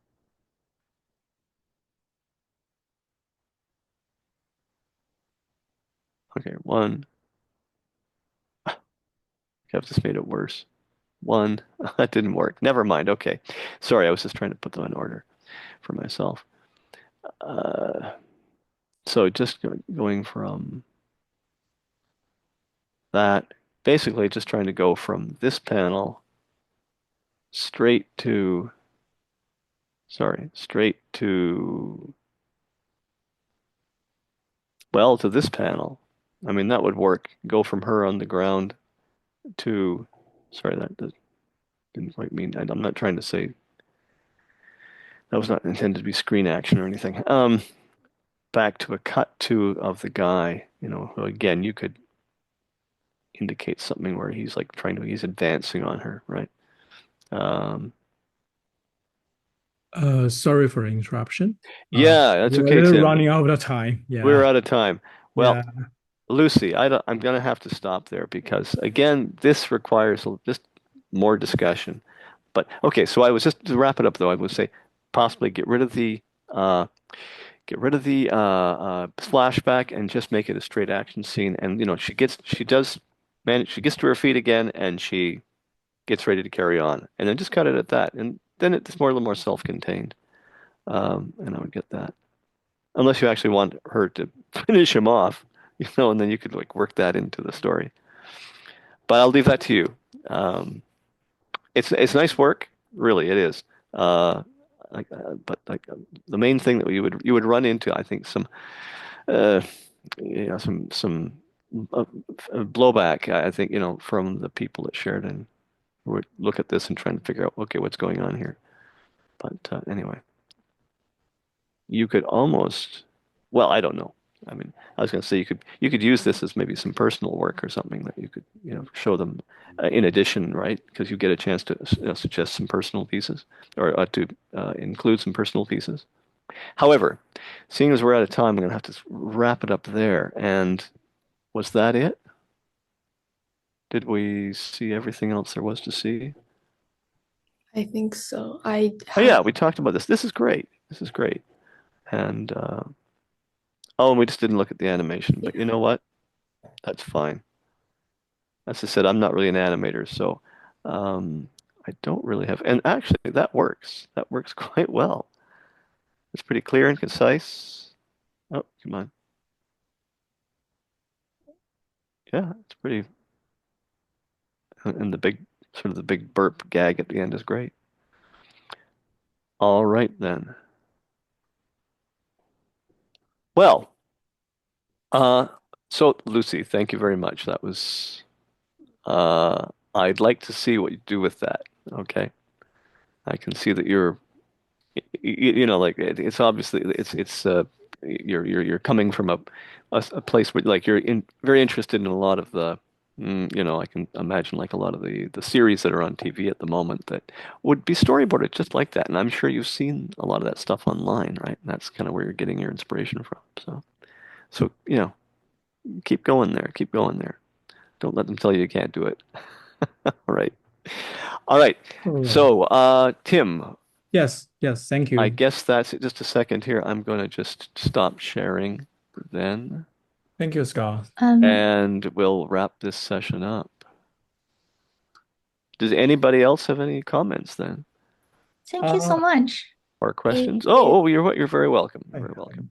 Ruby, actually, I just sent you back the message because you probably have some new animation file, but yeah, because it's required to handing before the deadline, so yeah, it's cannot be uploaded right now. So yeah, we're gonna talk about later. I already messaged your instructor. We can go through later. All right. Thank you Okay, so thank you so much. Yeah, thank you, Okay. Scott. Yeah, I mean, I Well, really appreciate you give all the students have the the idea and the suggestions. Yeah. Well, I really wish everyone the very best of luck and the very best of good fortune. And, all, I hope you have a wonderful, Yeah. career in animation or whatever field you end up going in. Because, of course, all the stuff that you were doing is not necessarily has to be, it's not necessarily animation that you end up doing. I mean, all the things you're practicing here can be applied to illustration, to graphic design, novels, or rather, Yeah, let's yeah, say yeah, yeah. comics and graphic novels, all this Yeah. sort of, particularly the storytelling. Yeah, So, that's correct. yeah, Yeah. yeah. So I hope I hope to be able to Yeah. walk into like a convention someday and see you at a table with a, a I finished mean, that's graphic great. That's novel. great. Yeah, Actually, that's we do that's what I would love encourage to see. actually, we Uh, do encourage a lot of students. They yeah. can do their zine, they can do their little design for the card or different Oh, kind yeah. of You guys should stuff. do that. Yeah, it's really Definitely fun pursue your for own them. stuff. Yeah. Thank you so much for today. All Cat right. guide. Well, all the Yeah. best, and you guys have a great rest of the year. And Thank you. as You I too. said, Yeah. I hope And that ends up with you getting into Sheridan. hope they can get in for sure. And I believe Jake will contact you later That's after the fine. meeting because he's still like in another meeting with the Piotr. That's Peter. fine. Yeah. Yeah. Just tell him to just have him email me later, and I can, Okay, that's great. And communicate that way or talk later or okay, whatever. Yeah. okay. Okay, Tim. Thank you very much. Thank you, and have a great night. Yeah, All right, I will. You really guys late. have a great weekend. You too. Thank you, Ruby, and thank you, Lucy. We're gonna cut from now. Okay. Thank you. All right. Very Thank good. you. Good night. Right.